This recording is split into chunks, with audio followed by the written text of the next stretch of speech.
ನಾಟಕದ ಆಟ ನೋಡಕೊಳ್ಳೆ ಮಾಟ. ನನ್ನ ಗಂಡ ತೊಟ್ಟನ ಕರಿ ಕೋಟ. ಸರಿ ಬರಂಗಿಲ್ಲ ನಾ ಅದಕ್ಕೆ ನೋಡಕ್ ಮಾತಾಡ್ಬೇಡ ಅಂತ ಹೇಳಿದ್ದು. ಜೂನಿಯರ್ ಭಾರತಿ ಅಂತಿದ್ರು ನನಗೆ ಅವಾಗ. ಜಯಪ್ರದ ಅಂತಿದ್ರು. ಅವ್ರಿಗೆ ಇಷ್ಟವಾಗಿದ್ದ ಟೈಟ್ಲ್ಗಳು ಅವ್ರು ಕೊಟ್ಕೋತಿದ್ರು. ಮಗ ಒಬ್ಬ ಆತ, ಮಗಳೊಬ್ಬಕ್ಕೆ. ಮಗ ಇಂಜಿನಿಯರ್ ಅದನ್ನ KEB-ಲಿ. ಮದುವೆ ಆಗಿಲ್ಲ. ನಾನು ದೇವದಾಸಿದ ಪದ್ಧತಿಯಿಂದ ಮನೇಲಿ ಇದ್ದವಳನ್ನ. ಅದನ್ನ ನಮ್ಮ ತಂಗಿಯರಿಗೆ ಯಾರಿಗೂ ಅದು ಬೇಡ ಅಂತ ಹೇಳಿ ಇನ್ನು 5 ಜನ ತಂಗಿಯಂದ್ರು ಎಲ್ಲರನ್ನ ಮದುವೆ ಮಾಡಿಕೊಟ್ಟಿದ್ದೀನಿ. ಅವ್ರ ಮಕ್ಕಳೆಲ್ಲ ವಿದ್ಯಾವಂತರಾಗಿದ್ರು. ಒಂಟಿಯಾಗಿ ನಿನ್ನ ಕಾದು ಕುಂತಾರ. ಕಲಾ ಮಾಧ್ಯಮದ ವೀಕ್ಷಕರೆಲ್ಲರಿಗೂ ವಿಜಯನಗರ ಜಿಲ್ಲೆ ಹೊಸಪೇಟೆ ತಾಲೂಕಿನ ಮರಿಯಮ್ಮನಹಳ್ಳಿಗೆ ಆತ್ಮೀಯವಾದ ಸ್ವಾಗತ ಸ್ನೇಹಿತರೆ. ಬನ್ನಿ ನಾವೆಲ್ಲರೂ ಮರಿಯಮ್ಮನಹಳ್ಳಿ ಒಳಗಡೆ ಹೋಗೋಣ ಸ್ನೇಹಿತರೀಗ. ಪರಮ್, ಏನಪ್ಪ ನೀನು ಸಾಧಕರ ಕಥೆಗಳನ್ನು ಹೇಳ್ತಾ ಇದ್ದೆ ಅಥವಾ ಯಾವ್ದಾದ್ರು ವಿಶೇಷಗಳನ್ನು ತೋರಿಸ್ತಾ ಇದ್ದೆ, ಇವತ್ತೇನು ಯಾವುದೋ ಹಳ್ಳಿಗೆ ಹೋಗೋಣ ಬನ್ನಿ ಅಂತ ಹೇಳ್ತಾ ಇದೆಯಾ ಅಂತ ಕೇಳ್ತಾ ಇರ್ಬೋದು ಸ್ನೇಹಿತರೆ. ಆದರೆ ಈಗ ನಾನು ಹೇಳಕ್ಕೆ ಬಂದಿರುವಂತಹ ಹಳ್ಳಿಯ ಕಥೆಯೇ ತುಂಬ ತುಂಬ ತುಂಬ ವಿಶೇಷ ಸ್ನೇಹಿತರೆ. ಹೌದು, ಮರಿಯಮ್ಮನಹಳ್ಳಿ ನೀವು ನೋಡ್ತಿದ್ದೀರಿ ಸ್ನೇಹಿತರೆ. ಈಗ ನಾನಿರೋಂಥದ್ದು ಇದು ಮರಿಯಮ್ಮನಹಳ್ಳಿ ಗ್ರಾಮ. ಇದನ್ನು ಗ್ರಾಮ ಅಂತ ಹೇಳೋಕ್ಕಿಂತಲೂ ಒಂದು ಪುಟ್ಟ ಪಟ್ಟಣ ಅಂತ ಹೇಳ್ಬೋದು. ಯಾಕಂದರೆ ಹಳ್ಳಿಯೇ ಆದರೂ ಕೂಡ ಇದು ಒಂದು ಪಟ್ಟಣದ ಒಂದು ಲಕ್ಷಣವನ್ನು ಒಳಗೊಂಡಿದೆ. ಇದು ಸ್ವಲ್ಪ ಡೆವಲಪ್ಡ್ ಹಳ್ಳಿ ಅಂತ ಹೇಳ್ಬೋದು. ಈ ಮರಿಯಮ್ಮನಹಳ್ಳಿಯ ವಿಶೇಷ ಏನು ಅಂತಂದರೆ, ಈ ಮರಿಯಮ್ಮನಹಳ್ಳಿ ಒಂದು ರೀತಿ ಕಲಾವಿದರ ಊರು. ಇಡೀ ಮರಿಯಮ್ಮನಹಳ್ಳಿನೇ ಒಂದು ಕಲಾವಿದರ ಊರು. ತುಂಬ ಜನ ವೃತ್ತಿ ರಂಗಭೂಮಿಯ ಕಲಾವಿದರು, ಕಲಾವಿದೆಯರು, ಸಂಗೀತಗಾರರು ಇರುವಂಥ ಊರು. ಈಗ ನೀವು ಗಮನಿಸಿರ್ಬೋದು, ಹಳ್ಳಿಗಳಲ್ಲಿ ನಾಟಕಗಳಾಗುತ್ತೆ. ಹಳ್ಳಿಗಳಲ್ಲಿ ನಾಟಕ ಆದಾಗ ಹಳ್ಳಿಯ ಜನರೇ ಸೇರಿಕೊಂಡು, ಹಳ್ಳಿಯ ಗಂಡಸರೇ ಸೇರಿಕೊಂಡು ನಾಟಕಗಳನ್ನು ಮಾಡ್ತಾರೆ. ಉದಾಹರಣೆ ಕುರುಕ್ಷೇತ್ರ, ಕೃಷ್ಣ ಸಂಧಾನ ಇತ್ಯಾದಿ. ಅದಕ್ಕೆ ಬೇಕಾಗುವಂತಹ ಹೆಣ್ಣು ಕಲಾವಿದೆಯರನ್ನು, ಹೆಣ್ಣು ಮಕ್ಕಳನ್ನು, ಮಹಿಳಾ ಕಲಾವಿದೆಯರನ್ನು ಕರೆಸ್ಕೋತಾರೆ ಬೇರೆ ಬೇರೆ ಊರುಗಳಿಂದ. ಆ ರೀತಿ ಹಳ್ಳಿಗಳ ನಾಟಕಗಳಿಗೆ ಬೇರೆ ಬೇರೆ ಊರುಗಳಿಂದ ಕಲಾವಿದೆಯರನ್ನು ಕರೆಸ್ಕೋತಾರಲ್ಲ, ಆ ಕಲಾವಿದೆಯರು ಹೆಚ್ಚು ಜನ ವಾಸ ಇರೋದೇ ಈ ಮರಿಯಮ್ಮನಹಳ್ಳಿ ಸ್ನೇಹಿತರೆ. ತುಂಬ ಜನ ರಂಗಭೂಮಿ, ವೃತ್ತಿ ರಂಗಭೂಮಿ ಕಲಾವಿದೆಯರು ಇರುವಂಥ ಊರಿದು. ಇಲ್ಲಿಗೆ ಹೋಗೋಣ, ಕೆಲವು ಕಲಾವಿದೆಯರನ್ನು ಕೂಡ ನಾವು ಮಾತಾಡ್ಸೋಣ ಸ್ನೇಹಿತರೆ. ಈ ಮರಿಯಮ್ಮನಹಳ್ಳಿ ಇನ್ನೊಂದು ತುಂಬ ವಿಶೇಷ ಏನು ಗೊತ್ತಾ ಸ್ನೇಹಿತರೆ, ಈ ಊರು ಇಲ್ಲಿ ಇರಲಿಲ್ಲ ಮೊದಲು. ಈ ಊರು ಇಲ್ಲಿ ಇರಲೇ ಇಲ್ಲ. ಈ ಊರು ಇದ್ದಿದ್ದು ಎಲ್ಲಿ ಗೊತ್ತಾ, ಇಲ್ಲೇ ಪಕ್ಕದಲ್ಲೇ ಕೆಲವು ಕಿಲೋಮೀಟರ್ಗಳ ದೂರದಲ್ಲಿ ತುಂಗಭದ್ರಾ ಡ್ಯಾಮ್ ಇದೆ. ತುಂಗಭದ್ರಾ ಡ್ಯಾಮು ಇಡೀ ನಮ್ಮ ಕರ್ನಾಟಕ ಮತ್ತು ಆಂಧ್ರದ ಬಹುತೇಕ ಭಾಗಗಳಿಗೆ ನೀರುಣಿಸೋಕೆ ಅಂತ ಮಾಡಿದಂಥ ತುಂಗಭದ್ರಾ ಡ್ಯಾಮು, ಆ ಡ್ಯಾಮ್ ಒಳಗಡೆ ಇತ್ತು ಈ ಮರಿಯಮ್ಮನಹಳ್ಳಿ. ಹೌದು, ಡ್ಯಾಮ್ ಕಟ್ಟೋಕೆ ಮೊದಲು 1960ರ ದಶಕದಲ್ಲಿ ಆ ಡ್ಯಾಮ್ ಕಟ್ಟಿದ್ರು. ಆ ಡ್ಯಾಮನ್ನು ಕಟ್ಟೋಕೆ ಮೊದಲು, ಅಲ್ಲಿ ನೀರು ನಿಲ್ಲೋಕೆ ಮೊದಲು ಈ ಮರಿಯಮ್ಮನಹಳ್ಳಿ ಅಲ್ಲಿತ್ತು. ಡ್ಯಾಮ್ ಕಟ್ಟಿ ಅದರ ಹಿನ್ನೀರು ಬಂದ ನಂತರ ಈ ಊರನ್ನು ಸ್ಥಳಾಂತರ ಮಾಡಿದರು. ಇದು ಸ್ಥಳಾಂತರ ಆಗಿ ಬಂದಂಥ ಊರು ಮರಿಯಮ್ಮನಹಳ್ಳಿ. ಸೊ ಹಾಗಾಗಿ ತುಂಗಭದ್ರಾ ಅಣೆಕಟ್ಟಿನ ತಟದಲ್ಲಿರುವಂತಹ ಕಲಾವಿದೆಯರ ಊರು ಮರಿಯಮ್ಮನಹಳ್ಳಿಗೆ ನಿಮ್ಗೆ ಸ್ವಾಗತ. ನಾವು ಹೋಗೋಣ, ಕೆಲವು ಕಲಾವಿದೆಯರನ್ನು ಮಾತಾಡ್ಸೋಣ. ಏನಂತೀರಿ? ಸ್ವಾಗತ. ಬನ್ನಿ, ವಿಜಯನಗರ ಜಿಲ್ಲೆ ಹೊಸಪೇಟೆ ತಾಲೂಕು ಮರಿಯಮ್ಮನಹಳ್ಳಿ ಹೋಗೋಣ ಸ್ನೇಹಿತರೆ. ಇಲ್ಲಿ ನೀವು ನೋಡ್ತಾ ಇರೋಂಥದ್ದು ಇದು ಮರಿಯಮ್ಮನಹಳ್ಳಿ ಬಸ್ ನಿಲ್ದಾಣ. ಮರಿಯಮ್ಮನಹಳ್ಳಿ ಒಳಗಡೆ ಬಂದ್ವಿ ನಾವು. ಇಲ್ಲಿ ಹೋಗೋಣ. ನಾಗರತ್ನಂನವರು ಅಂತ ಹೇಳಿ, ಅವರು ಮರಿಯಮ್ಮನಹಳ್ಳಿ ನಾಗರತ್ನಂನವರು ಅಂತ ಹೇಳಿ ತುಂಬ ಪ್ರಸಿದ್ಧ ಕಲಾವಿದ ಸ್ನೇಹಿತರವರು. ಆ ಒಂದು ಕಾಲದಲ್ಲಿ, ಈಗ ಹಿರಿಯ ಜೀವ ಅವರು ವಾಲ್ಮೀಕಿ ಪ್ರಶಸ್ತಿ ಪುರಸ್ಕೃತರು, ನಾಟಕ ಅಕಾಡೆಮಿ ಪ್ರಶಸ್ತಿ ವಿಜೇತರವರು, ತುಂಬ ದೊಡ್ಡ ಕಲಾವಿದೆಯವರು. ಅವರು ಗ್ರಾಮೀಣ ಭಾಗದ ವೃತ್ತಿ ರಂಗಭೂಮಿಯಲ್ಲಿ, ಗ್ರಾಮೀಣ ಭಾಗದಲ್ಲಿ ನಡೆಯುವಂಥ ನಾಟಕಗಳಲ್ಲಿ, ಸಾವಿರಾರು ನಾಟಕಗಳಲ್ಲಿ ಅಭಿನಯಿಸಿದ್ದಾರೆ. ಅವ್ರನ್ನೋಗಿ ನಾವು ಮಾತಾಡ್ಸೋಣ. ಅವ್ರ ಮನೆ ಹೇಗಿದೆ ನೋಡೋಣ, ಅವ್ರ ಬದುಕು ಹೇಗಿದೆ ನೋಡೋಣ. ಬನ್ನಿ. ಇದು ನೀವು ನೋಡ್ತಾ ಇರೋಂಥದ್ದು ಮರಿಯಮ್ಮನಹಳ್ಳಿಯ ಶ್ರೀ ಲಕ್ಷ್ಮೀನಾರಾಯಣ ಸ್ವಾಮಿ ಮತ್ತು ಆಂಜನೇಯ ಸ್ವಾಮಿ ದೇವಸ್ಥಾನ. ಇಲ್ಲಿ ಏಪ್ರಿಲ್ ತಿಂಗಳಲ್ಲಿ ನಡೆಯುವಂತಹ ರಥೋತ್ಸವ, ಅದು ಜೋಡಿ ರಥೋತ್ಸವ, ಬಹಳ ಪ್ರಸಿದ್ಧಿ ಇಲ್ಲಿ ಸ್ನೇಹಿತರೆ. ಈಗ ಮುಗಿದಿದೆ ಅದು. ಇದು ಸ್ನೇಹಿತರೆ ನೀವು ನೋಡ್ತಾ ಇರೋದು ಮರಿಯಮ್ಮನಹಳ್ಳಿಯ ಒಂದು ಬಡಾವಣೆ. ಇದು ಇಲ್ಲೇ ಇದೆ ನಮ್ಮ ನಾಗರತ್ನಂನವ್ರ ಮನೆ. ಒಳಗಡೆ ಹೋಗೋಣಂತೆ. ಅಮ್ಮ, ನಾಗರತ್ನಮ್ಮ ಅಂತ ಒಬ್ರು ನಾಟಕದ ಕಲಾವಿದರಿದಾರಲ್ಲ, ಅವ್ರ ಮನೆ ಯಾವ್ದಮ್ಮ? ಕೈ ಮಾಡ್ತಾರ ಅವರು. ಅಯ್ಯೋ ನೋಡಿ, ನಾವು ಎಂಥ ದಡ್ರಿದ್ದೀವಿ ನಾವು. ನೋಡಿ, ನಮಸ್ಕಾರಮ್ಮ. ನೋಡಿ ಅಪ್ಪ ಅಮ್ಮ ಕರಿತಾ ಇದಾರೆ, ನಮ್ಗೆ ಗೊತ್ತೇ ಆಗ್ತಾಯಿಲ್ಲ ನೋಡಿ, ನಾವು ಎಂಥ ಸೂಕ್ಷ್ಮ ಗ್ರಾಹಿಗಳು ನಾವು. ಸ್ನೇಹಿತರೆ ಎದುರುಗಡೆ ನೋಡಿ ನಿಂತಿದಾರಲ್ಲ ಸ್ನೇಹಿತರೆ, ಅವರು ನಾಗರತ್ನಮ್ಮ ಅಂಥೇಳಿ ತುಂಬ ದೊಡ್ಡ ಕಲಾವಿದ ಸ್ನೇಹಿತರೆ ಅವರು. ನೋಡಿ ಅವರು ಎಷ್ಟು ನಾಟಕ ಮಾಡಿದಾರೋ ಅವ್ರಿಗೆ ಲೆಕ್ಕನೇ ಇಲ್ಲ ಅವ್ರಿಗೆ. ಹಾಗಾಗಿ ಬನ್ನಿ ಅಲ್ಲಿ ಹೋಗೋಣ ನಾವು. ಮನೆ ನೋಡಿ ಹೆಂಗಿದೆ, ಆ್ಯಂಟಿಕ್ಕು. ಸೆಟ್ ಹಾಕಿದ್ರು ಹಂಗೆ ಬರೋಲ್ಲ ಮನೆ. ನಮಸ್ಕಾರಮ್ಮ, ಹೇಗಿದ್ದೀರಿ? 2017-18 ಮಾಡಿರೋದು ನಾವು. ನೀನ್ ಮದುವೆ ಮಾಡ್ಕೊಂಡು ಹೋಗ್ತೀಯ, ನೀನ್ ಚೆನ್ನಾಗಿರ್ತೀಯ. ಈ ಮಕ್ಕಳಿಗತೆ ಏನ್ ಹೇಳಿ, ಚಿಕ್ಕ ಮಕ್ಕಳಿದಾವಲ್ಲ, ನನಗೆ ಬಹಳ ನೋವಾಯ್ತು. ಸ್ನೇಹಿತರೆ ನೋಡಿ, ಇವರೇ ನಮ್ಮ ಮರಿಯಮ್ಮನಹಳ್ಳಿ ನಾಗರತ್ನವರು. ಅಮ್ಮ, ಎಷ್ಟೊಂದು 5,000 ಶೋ ಮಾಡಿರ್ಬೋದಾ ನೀವು? ಸಾವಿರಾರು ಶೋಗಳು ಆಗ್ಯಾವೆ. ಶೋ ಭಾಳ ಆಗ್ಯಾವ. ನಾಟಕಗಳು 1,000 ಆಗಿರ್ಬೇಕು. ಪ್ರಯೋಗಗಳು ಏನಿದಾವಲ್ಲ, ಅವು 15-20 ಸಾವಿರ ಪ್ರಯೋಗ ಇರ್ಬೋದು. ನಾನು ಚಿಕ್ಕವಳಿದ್ದಾಗಲೇ ನಾನು ಅದನ್ನೇ ಮಾಡಿದ್ದೀನಿ. 10 ವರ್ಷದಾಗ ಇದ್ದಾಗಿಲ್ಲ ಇದ್ದಾನು. ತಮಗೆ ಎಷ್ಟು ವಯಸ್ಸು ಕೇಳಬಹುದು? ನನಗೀಗ 74 ವರ್ಷ. ನನಗೆ 74. ಅವ್ರ 10ನೇ ವಯಸ್ಸಿಂದ ಬಣ್ಣ ಹಚ್ತಿರೋದು. 64 ವರ್ಷಗಳ ಬದುಕಿನ ಪಯಣ ಅಲ್ಲ, ಕಲೆಯ ಪಯಣ ಅವ್ರದ್ದು. ಅವರು ನಟನೆ ಶುರು ಮಾಡಿ 64-65 ವರ್ಷಗಳಾಯ್ತು. ಇತ್ತೀಚೆಗೆ ತಮಗೆ ದೊಡ್ಡ ಗುಬ್ಬಿ ವೀರಣ್ಣನೋ ಬಂತಲ್ಲಮ್ಮ ನಿಮಗೆ? ಕೊಟ್ಟಿದ್ದಾರೆ ಸರ್ಕಾರ, ಇನ್ನು ಅದು ಪ್ರಶಸ್ತಿ ಸಮಾರಂಭ ಆಗಿಲ್ಲ. ನಮಗೊಂದು ಪ್ರೋತ್ಸಾಹ ಅದೇ ಇಲ್ಲ ಮತ್ತೆ ಮುಂದುವರಿಕೆ ಏನಾರ ಮಾಡಲಿಕ್ಕೆ ಈ ಫೀಲ್ಡ್ನಲ್ಲಿ. ಸ್ನೇಹಿತರೆ, ನಾನು ಆಗಲೇ ಹೇಳ್ತಿದ್ದಾಗೆ ಹಳ್ಳಿಗಳಲ್ಲಿ ಅನೇಕರು ಸೇರಿಕೊಂಡು ಆಸಕ್ತರು ನಾಟಕಗಳನ್ನು ಮಾಡ್ತಾರೆ. ಆ ಹಳ್ಳಿ ಗ್ರಾಮಸ್ಥರೆಲ್ಲ ಸೇರಿಕೊಂಡು ಅದಕ್ಕೆ ನಟಿಯರು ಕಲಾವಿದೆಯರು ಬೇಕಾದಾಗ ಈ ರೀತಿಯ ಇವರು ವೃತ್ತಿಪರ ಕಲಾವಿದೆಯರು. ಆದರೆ ಹಳ್ಳಿಯಲ್ಲಿ ಮಾಡೋಂಥ ಅವರು ಹವ್ಯಾಸಿ ಕಲಾವಿದರು. ಆ ಹವ್ಯಾಸಿ ಹಳ್ಳಿ ಕಲಾವಿದರ ಜೊತೆ ಸೇರಿಕೊಂಡು ನಟನೆ ಮಾಡ್ತಿದ್ದಂತಹ ವೃತ್ತಿ ಕಲಾವಿದೆ ನಮ್ಮ ನಾಗರತ್ನಮ್ಮನವರು. ಆ ಥರದ ಪರಂಪರೆ ಇಡೀ ಮರಿಯಮ್ಮನಹಳ್ಳಿಯಲ್ಲಿ ತುಂಬ ಜನ ಇದ್ದಾರೆ. ಸೊ ಹಾಗಾಗಿ ಆ ಅಮ್ಮನ ಮಾತಾಡ್ಸೋಣ ಇವತ್ತು. ಮನೆ ಹತ್ರ ಹೋಗೋಣ, ಇಲ್ಲೇ ನಿಂತ್ಕೊಂಡ್ಬಿಟ್ಟು ದಾರಿಯಲ್ಲಿ ನಿಮ್ಮ ಬಡಾವಣೆ ಇದು. ಇದಕ್ಕೆ 7ನೇ ವಾರ್ಡ್ ಅಂತಾರೆ. ಇದೆಲ್ಲ ಹೊಸ ಊರು, ಇದೆಲ್ಲ ಹೊಸ ಮರಿಯಮ್ಮನಹಳ್ಳಿ. ಹಳೆಯದೆಲ್ಲ ಆ ಕಡೆಗೆ ರೈಲ್ವೆ ಗೇಟಿಂದ ಆ ಕಡೆ ಹಳೇದು. ಈ ಹೊಸ ಊರಿನೆಲ್ಲ ಅಲ್ಲೆಲ್ಲೆಲ್ಲ ಮನೆಗಳು ಕಂಡು ಈಗೆಲ್ಲ ಫುಲ್ ಮನೆಗಳಾಗಿದೆ. ಇವೆಲ್ಲ ಹೊಲಗಳು ಅವಾಗೆಲ್ಲ ಮರಿಯಮ್ಮನಹಳ್ಳಿ ಇದ್ದ ಕಾಲಕ್ಕೆ, ಆ ಸಣ್ಣ ಹಳ್ಳಿ ಇದ್ದ ಕಾಲಕ್ಕೆ ಇವೆಲ್ಲ ಹೊಲ ಕಣ ಹೀಗೆಲ್ಲ ಮಾಡ್ಕೊಂಡಿದ್ರು. ಮತ್ತೆ ಊರು ದೊಡ್ಡದಾದಂಗೆಲ್ಲ ಇವೆಲ್ಲ ಹೊಲಗಳು ಪ್ಲಾಟ್ ಮಾಡಿ ವಾಸಕ್ಕೆ ಕೊಟ್ಟರು. ಹೊಲದವರೆಲ್ಲ ಕೊಟ್ಟರು. ತುಂಗಭದ್ರಾ ಡ್ಯಾಮ್ ಮುಳುಗಿತ್ತಲ್ಲ, ನೀವು ಹೋಗಿದ್ರಲ್ಲ. ಡ್ಯಾಮ್ ಕಟ್ಟಡದಲ್ಲೇ ಮುಳುಗೋಯ್ತು ನಮ್ಮೂರು. ಎಲ್ಲಿ ಒಂದು 20 ಹಳ್ಳಿ ಮುಳುಗಿದ್ವು. ಅದರಲ್ಲಿ ಬಸಾಪುರ ಅಂತ ನಮ್ಮದೊಂದು ಊರು, ಅಲ್ಲಿ ಮುಳುಗೋಯ್ತು. ಅದು ಬಸಾಪುರ ಅಂತ ನಮ್ದು, ಕಣಿವೆ ಬಸಾಪುರ ಅಂತೇಳಿ ನಾರಾಯಣ ದೇವರ ಕೆರೆ ಹತ್ತಿರದ ಹಳ್ಳಿ ಅದು ಒಂದು. ಅಲ್ಲಿ ಮುಗಿದ್ಮೇಲೆ ಇಲ್ಲೊಂದು ಹಳ್ಳಿಗೆ ಬಂದಿವಿ, ದೇವಲಾಪುರ ಅಂತ. ಅಲ್ಲಿಗೂ ಹೋಗಿ ಪಂಕಜ ಹೋಗಿ ಅದನ್ನ ಫೋಟೋ ಎಲ್ಲ ತಕೊಂಡ್ಬಂದಿದ್ಲು. ದೇವಲಾಪುರ ಅಂತ ಅಲ್ಲಿದ್ವಿ. ನಾನು 7-8 ವಯಸ್ಸಿದ್ದಾಗ ಈ ಕಡೆ ಬಂದ್ವಿ ಮರಿಯಮ್ಮನಹಳ್ಳಿಗೆ, ಇಲ್ಲಿ ಓದೋ ಸಲುವಾಗಿ. ಇಲ್ಲೆಲ್ಲ ನಾಟಕದ ಪರಿಚಯ ಆಯಿತು. ನಮ್ಮ ಇಲ್ಲಿ ಗುರುಗಳು ಸಿಕ್ಕರು, ಮೈಲಾರಪ್ಪ ಅವರು ಅಂತ. ನಾನು ಕರ್ಕೊಂಡೋಗಿ ಬಣ್ಣ ಹಚ್ಚಿದ್ರು. ನಾನು ಇದೇ ಫೀಲ್ಡ್ನಲ್ಲೇ ಬಂದೆ, ಓದ್ತಾನೆ ಇದ್ದೆ. ಶಾಲಾ ದಿನಗಳಲ್ಲೇ ನಾಟಕಗಳೆಲ್ಲ ಮಾಡ್ತಾ ಇದ್ದೆ. ಅವಾಗ ಅಪ್ಪ ಬಯಲಾಟದ ನಟ, ಆತಗೆಲ್ಲ ಇಂಟ್ರೆಸ್ಟ್ ಇತ್ತಿದೆಲ್ಲ ನಾಟಕ ಮಾಡೋದು, ಇದೆಲ್ಲ ಮಾಡಿಸೋದು ನನಗೆ. ಇದರಲ್ಲೇ ಬೆಳೆಸಿದ್ರು ಅವರು. ಇವತ್ತೇನಿದ್ರು ಏನ್ ಮಾಡಿದ್ರು ಅಪ್ಪಗೆ ಸಲ್ಲಬೇಕಾದ. ಅದು ಕಲಾವಿದೆ, ನೀನು ನಾಟಕ ಆಡಬೇಕು, ಕಲಾವಿದೆ ಆಗಬೇಕು, ಹಾಡಬೇಕು, ಡಾನ್ಸ್ ಮಾಡಬೇಕು ಅಂತ ಇದರಲ್ಲೇ ಬೆಳೆಸ್ಬಿಟ್ರು. ಚಿಕ್ಕವಳಿದ್ದಾಗಿನಿಂದ ಅಪ್ಪ ನನ್ನ ಹಿಂಗೆ ಬೆಳೆದೆ ನಾನು. Great, very nice. ಸುಮಾರು 15-20 ಸಾವಿರ ಪ್ರಯೋಗ ಆಗಿರ್ಬೇಕು. ಸಾವಿರಾರು ನಾಟಕಗಳು, ಬೀದಿ ನಾಟಕಗಳು ಸಹಿತ, ಐತಿಹಾಸಿಕ, ಸಾಮಾಜಿಕ, ಪೌರಾಣಿಕ ಬೀದಿ ನಾಟಕಗಳು, ರಂಗ ತರಬೇತಿ ಶಿಬಿರಗಳು, ಏನು ಜೋಗಮರಿಯ ರಂಗ ತರಬೇತಿ ಶಿಬಿರ ಮಾಡಿಸಿದೆ, ದೇವದಾಸರಿಗೆ ಮಾಡಿಸಿದೆ, ಮಕ್ಕಳಿಗೆ ಮಾಡಿಸಿದ್ವಿ. ಆಮ್ಯಾಗ ಮಹಿಳೆಯರಿಗೆ ಎಲ್ಲರೂ ಸೇರಿ ಒಂದು ಮಾಡಿಸಿದ್ವಿ. ಹೀಗೆ ಇಲ್ಲ ಮಹಿಳೆಯರ ಪರವಾಗಿ ಮತ್ತು ಅದ್ರ ಬಗ್ಗೆ ಹೋರಾಟಗಳು, ದೇವದಾಸಿ ಪದ್ಧತಿ ವಿರುದ್ಧಗೆ, ಬಾಲ್ಯ ವಿವಾಹದ ವಿರುದ್ಧ ಬಗ್ಗೆ, ಹೀಗೆ ಕುಡಿತ ಚಟ ಬಿಡಿಸೋದ ಬಗ್ಗೆ ಅವಕ್ಕೆಲ್ಲ ಬೀದಿ ನಾಟಕಗಳು. ಈ ನಮ್ದೊಂದು ನಮೂನೆ ಪ್ರವಾಹದ ವಿರುದ್ಧ ಹೋರಾಟದೆ ಈಜಾಡದೆ ಮನೋಭಾವ. ಈಗ 74 ನಿಮಗೆ, ಈಗ ನಿವೃತ್ತರಾದ್ರ ಈಗಲೂ ಇಲ್ಲ ನಿವೃತ್ತಿ. ಕಲಾವಿದರಿಗೆ ಯಾವ ನಿವೃತ್ತಿ ಇದೆ? ಇನ್ನು ನೀವು ನಿಮ್ಮ ನಟನೆ ಇಲ್ಲ ನಟನೆ ಅದ್ರ ಮಾಡಕ್ ಅವಕಾಶಗಳಿದ್ರೆ ಮಾಡ್ತೀನಿ, ಇಲ್ಲಂದ್ರೆ ಮಾಡಿಸ್ತೀನಿ. ಮಕ್ಕಳಿಗೆ ಎಲ್ಲ ಕಲಿಸ್ತೀನಿ, ಅವ್ರನ್ನ ತಯಾರು ಮಾಡ್ತೇನೆ, ಏನೋ ಓದ್ತೀನಿ, ಮತ್ತೆ ಬರಿತೀನಿ, ಮತ್ತೇನು ಪ್ರಿಪೇರ್ ಆಗ್ತೀನಿ. ಮುಂದಿನ ಮತ್ತೆಲ್ಲ ಬೆಂಗಳೂರಿಗೆ ಮೊನ್ನೆಲ್ಲ ನಾನು ಮಗಳು ಮೊಮ್ಮಗಳು ಎಲ್ಲರೂ ಮಾಡಿದ್ವಿ ಅಲ್ಲಿ ಬೆಂಗಳೂರಿನಲ್ಲಿ ನಾಟಕ ಮಾಡಿದ್ವಿ. 3 ಜನರೇಷನ್. ಪಂಕಜನ ಮಗಳು ಅದ್ಭುತವಾಗಿ ಮಾಡ್ತಾಳೆ, ಸಿಂಚನ. ಅವಳು ಮಾಡಿಲ್ಲ, ಅವಳು ಅದು ಚಿಕ್ಕ ಪಾತ್ರ ಇತ್ತು. ಅದು ಯಾರು ನಾನು ಅಲ್ಲೇ ನೀನು ಅಲ್ಲೇ ಅಂದ್ರು. ಡೈರೆಕ್ಟರ್ ಜೀವನ್ ಇದ್ದ, ಅಮ್ಮ ಇದು ಒಂದು ನೀವು ಮಾಡಿಬಿಡಮ್ಮ, ಒಂದು ಸೀನ್ ಬರುತ್ತೆ ಅಂತ ನನ್ನ ಹತ್ರ ಮಾಡ್ತಿದ್ರು. ಪಂಕಜ ಹಾಡ್ತಿದ್ಲ ಆತನ ತಂಡದಲ್ಲಿ. ನಿಮ್ಗೆ ಸಾಕು ಅನ್ಸಿಲ್ಲ? ಇಲ್ಲ ಇಲ್ಲಪ್ಪ, ಇಲ್ಲ. ಅದು ಇನ್ನೂ ಉತ್ಸಾಹ ಇದೆ ನನಗೆ. ತಾಯಿ ಪಾತ್ರನೋ ಅತ್ತೆ ಪಾತ್ರನೋ ಯಾವುದೇ ಪಾತ್ರ ಇರಲಿ, ಅದು ನಾನು ಮಾಡ್ತೀನಿ. ಕೊನೆಗೆ ಏನಿಲ್ಲಪ್ಪ ಅಂತ ಹೇಳಿದ್ರೆ ಅಲ್ಲಿ ಮಕ್ಕಳಿಗೆ ಒಂದಿಷ್ಟು ಕಲ್ಸ್ಕೊಂತ ಅದ್ರ ಕೂತಿರ್ತೇನೆ. ಬೇಸರ ಇಲ್ಲ ನನಗೆ.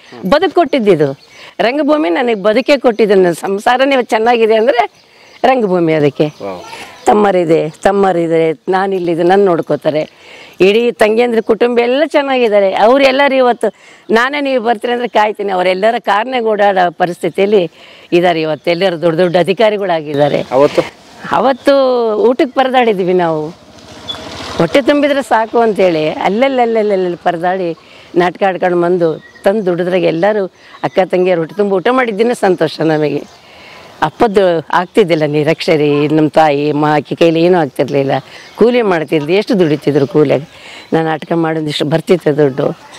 ಅದು ದೊಡ್ಡ ಅಮೌಂಟು ನಮಗೆ. 10-20 ರೂಪಾಯಿ ಸಿಕ್ಬಿಟ್ರೆ ಯಪ್ಪ 20 ರೂಪಾಯಿ ಇದೆ ಅಂತ ಅನ್ನೋಷ್ಟು ಖುಷಿ ಆಗ್ತಿತ್ತು. ಬದುಕಂಗಿತ್ತು ಅದು. ಬನ್ನಿ ಹೋಗೋಣವಾ? ನೋಡಿ ನಮ್ಮ ಕಲಾವಿದ್ರ ಮನೆ ನೋಡಿ ಎಷ್ಟು ಚೆನ್ನಾಗಿದೆ. ಏನು ಭಾಳ ಸುಂದರವಾದ ಮನೆ ಕಟ್ಕೊಂಡಿದ್ದೀರಲ್ಲ ನೀವು. ಆವಾಗಲೇ ಇತ್ತದು ನೀವು ಬಂದಾಗೆ ರಂಗಸಿರಿ. ನೀವು ಅದನ್ನ ಟೈಟ್ಲ್ ನೀವು ಹಾಕಿದ್ದು ಅದನ್ನ. ಇದೆಲ್ಲ ಒಂಚೂರು ಈಗ ಅಲಂಕಾರ ಆಗಿದೆ. ಅದೆಲ್ಲ ಗಿಡಗಳೆಲ್ಲ ಹಾಕಿ ಮಾಡಿ. ಎಷ್ಟು ವರ್ಷ ಆಯ್ತು ಕಟ್ಟಿ? ಈಗ 8 ವರ್ಷ ಆಯ್ತು. 8 ವರ್ಷ. ನಾನು ವಾಲ್ಮೀಕಿ ಪ್ರಶಸ್ತಿ ಬಂದಾಗ ಆ ನಂತರ ಕಟ್ಸಿದ್ ಮನೆ 8 ವರ್ಷ ಆಯ್ತು. 8 ವರ್ಷ ನೀವು ಬಂದಾಗ ಇತ್ತು ಮನೆ ಅದು. ಇನ್ನು ಅದೇ ಒಂದೇ ವರ್ಷ ಆಗಿತ್ತು ಅಷ್ಟೇ. 8 ವರ್ಷ ಆಗಿತ್ತು ಅವಾಗ. ಅಂದ್ರೆ ಇದು ನಿಮ್ಮ ರಂಗಭೂಮಿಯ ಅಭಿನಯದ ಸಂಪಾದನೆ. ಚಿಕ್ಕದಿತ್ತು ಮನೆ, ಒಂದು ರೂಮ್ ಇತ್ತು ನಮ್ದಷ್ಟೇ. ಅಪ್ಪ ಮಾಡಿಸಿದ್ರು ಅವಾಗ. ನಾನು ನಾಟಕ ಹೋಗ್ತಾ ಮತ್ತೆ ಮುಂದೆ ಜಾಗ ತಗೊಂಡು ನಮ್ಮ ಮಕ್ಕಳು ದೊಡ್ಡವಾದಂಗೆಲ್ಲ ಸ್ವಲ್ಪ ಜಾಗ ಬೇಕು ಅಂತೇಳಿ ಸ್ವಲ್ಪ ಮಾಡಿಸ್ಕೊಂಡು ಮತ್ತೆ ಪಕ್ಕದ ತೊಗೊಂಡ್ವಿ, ಆ ಕಡೆ ತೊಗೊಂಡ್ವಿ. ಹಂಗೆ ಒಂದೊಂದು ಇದೆಲ್ಲ ಒಂದೇ ಪ್ಲಾಟ್ ಇತ್ತು ನಮಗೆ.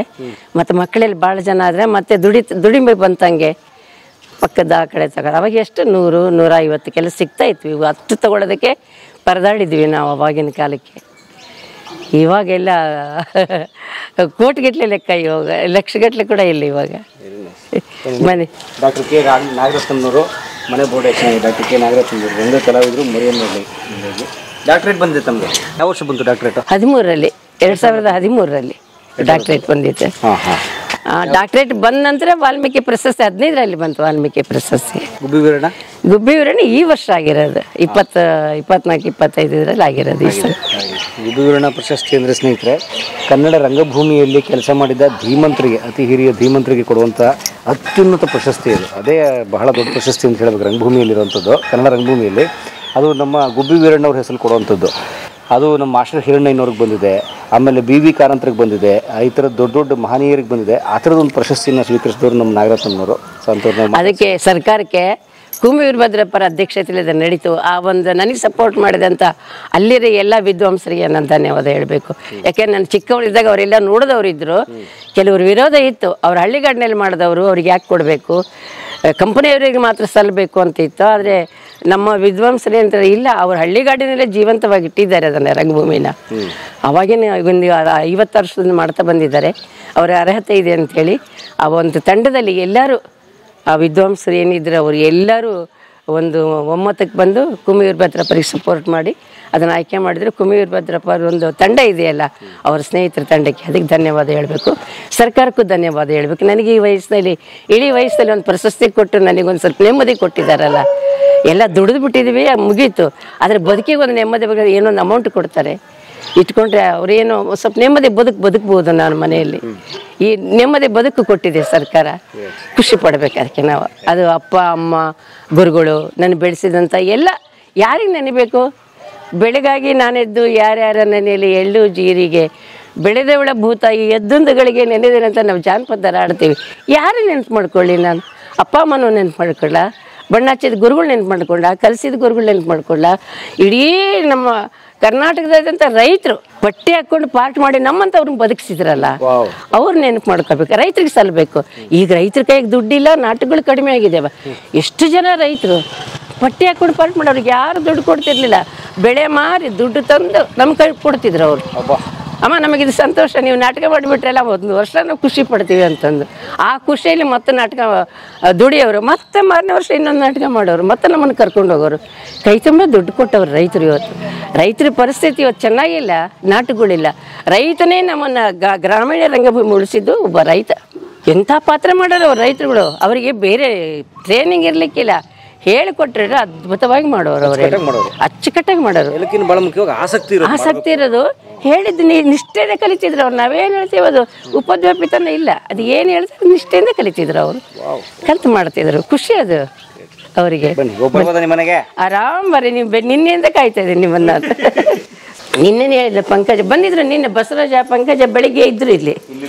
ಹೌದು, ಬನ್ನಿ ನೀವು ಬಂದಾಗಿನ ಅದೇ ಆರ್ಟಿಸ್ಟನ್ ಆಗಿತ್ತು, ಏನು ಇರಲಿಲ್ಲ ಅಷ್ಟು ಬರೀ.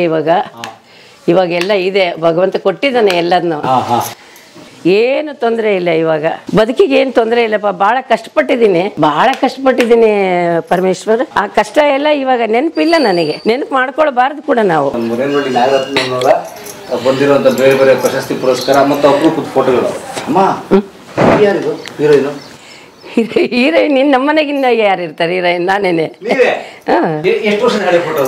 ಅದು ಒಂದು 40 ವರ್ಷದ ಹಳೆ ಫೋಟೋ ಇರ್ಬೇಕು. 40 ವರ್ಷ ಹಿಂದಿಂದ. ಹೌದೌದು,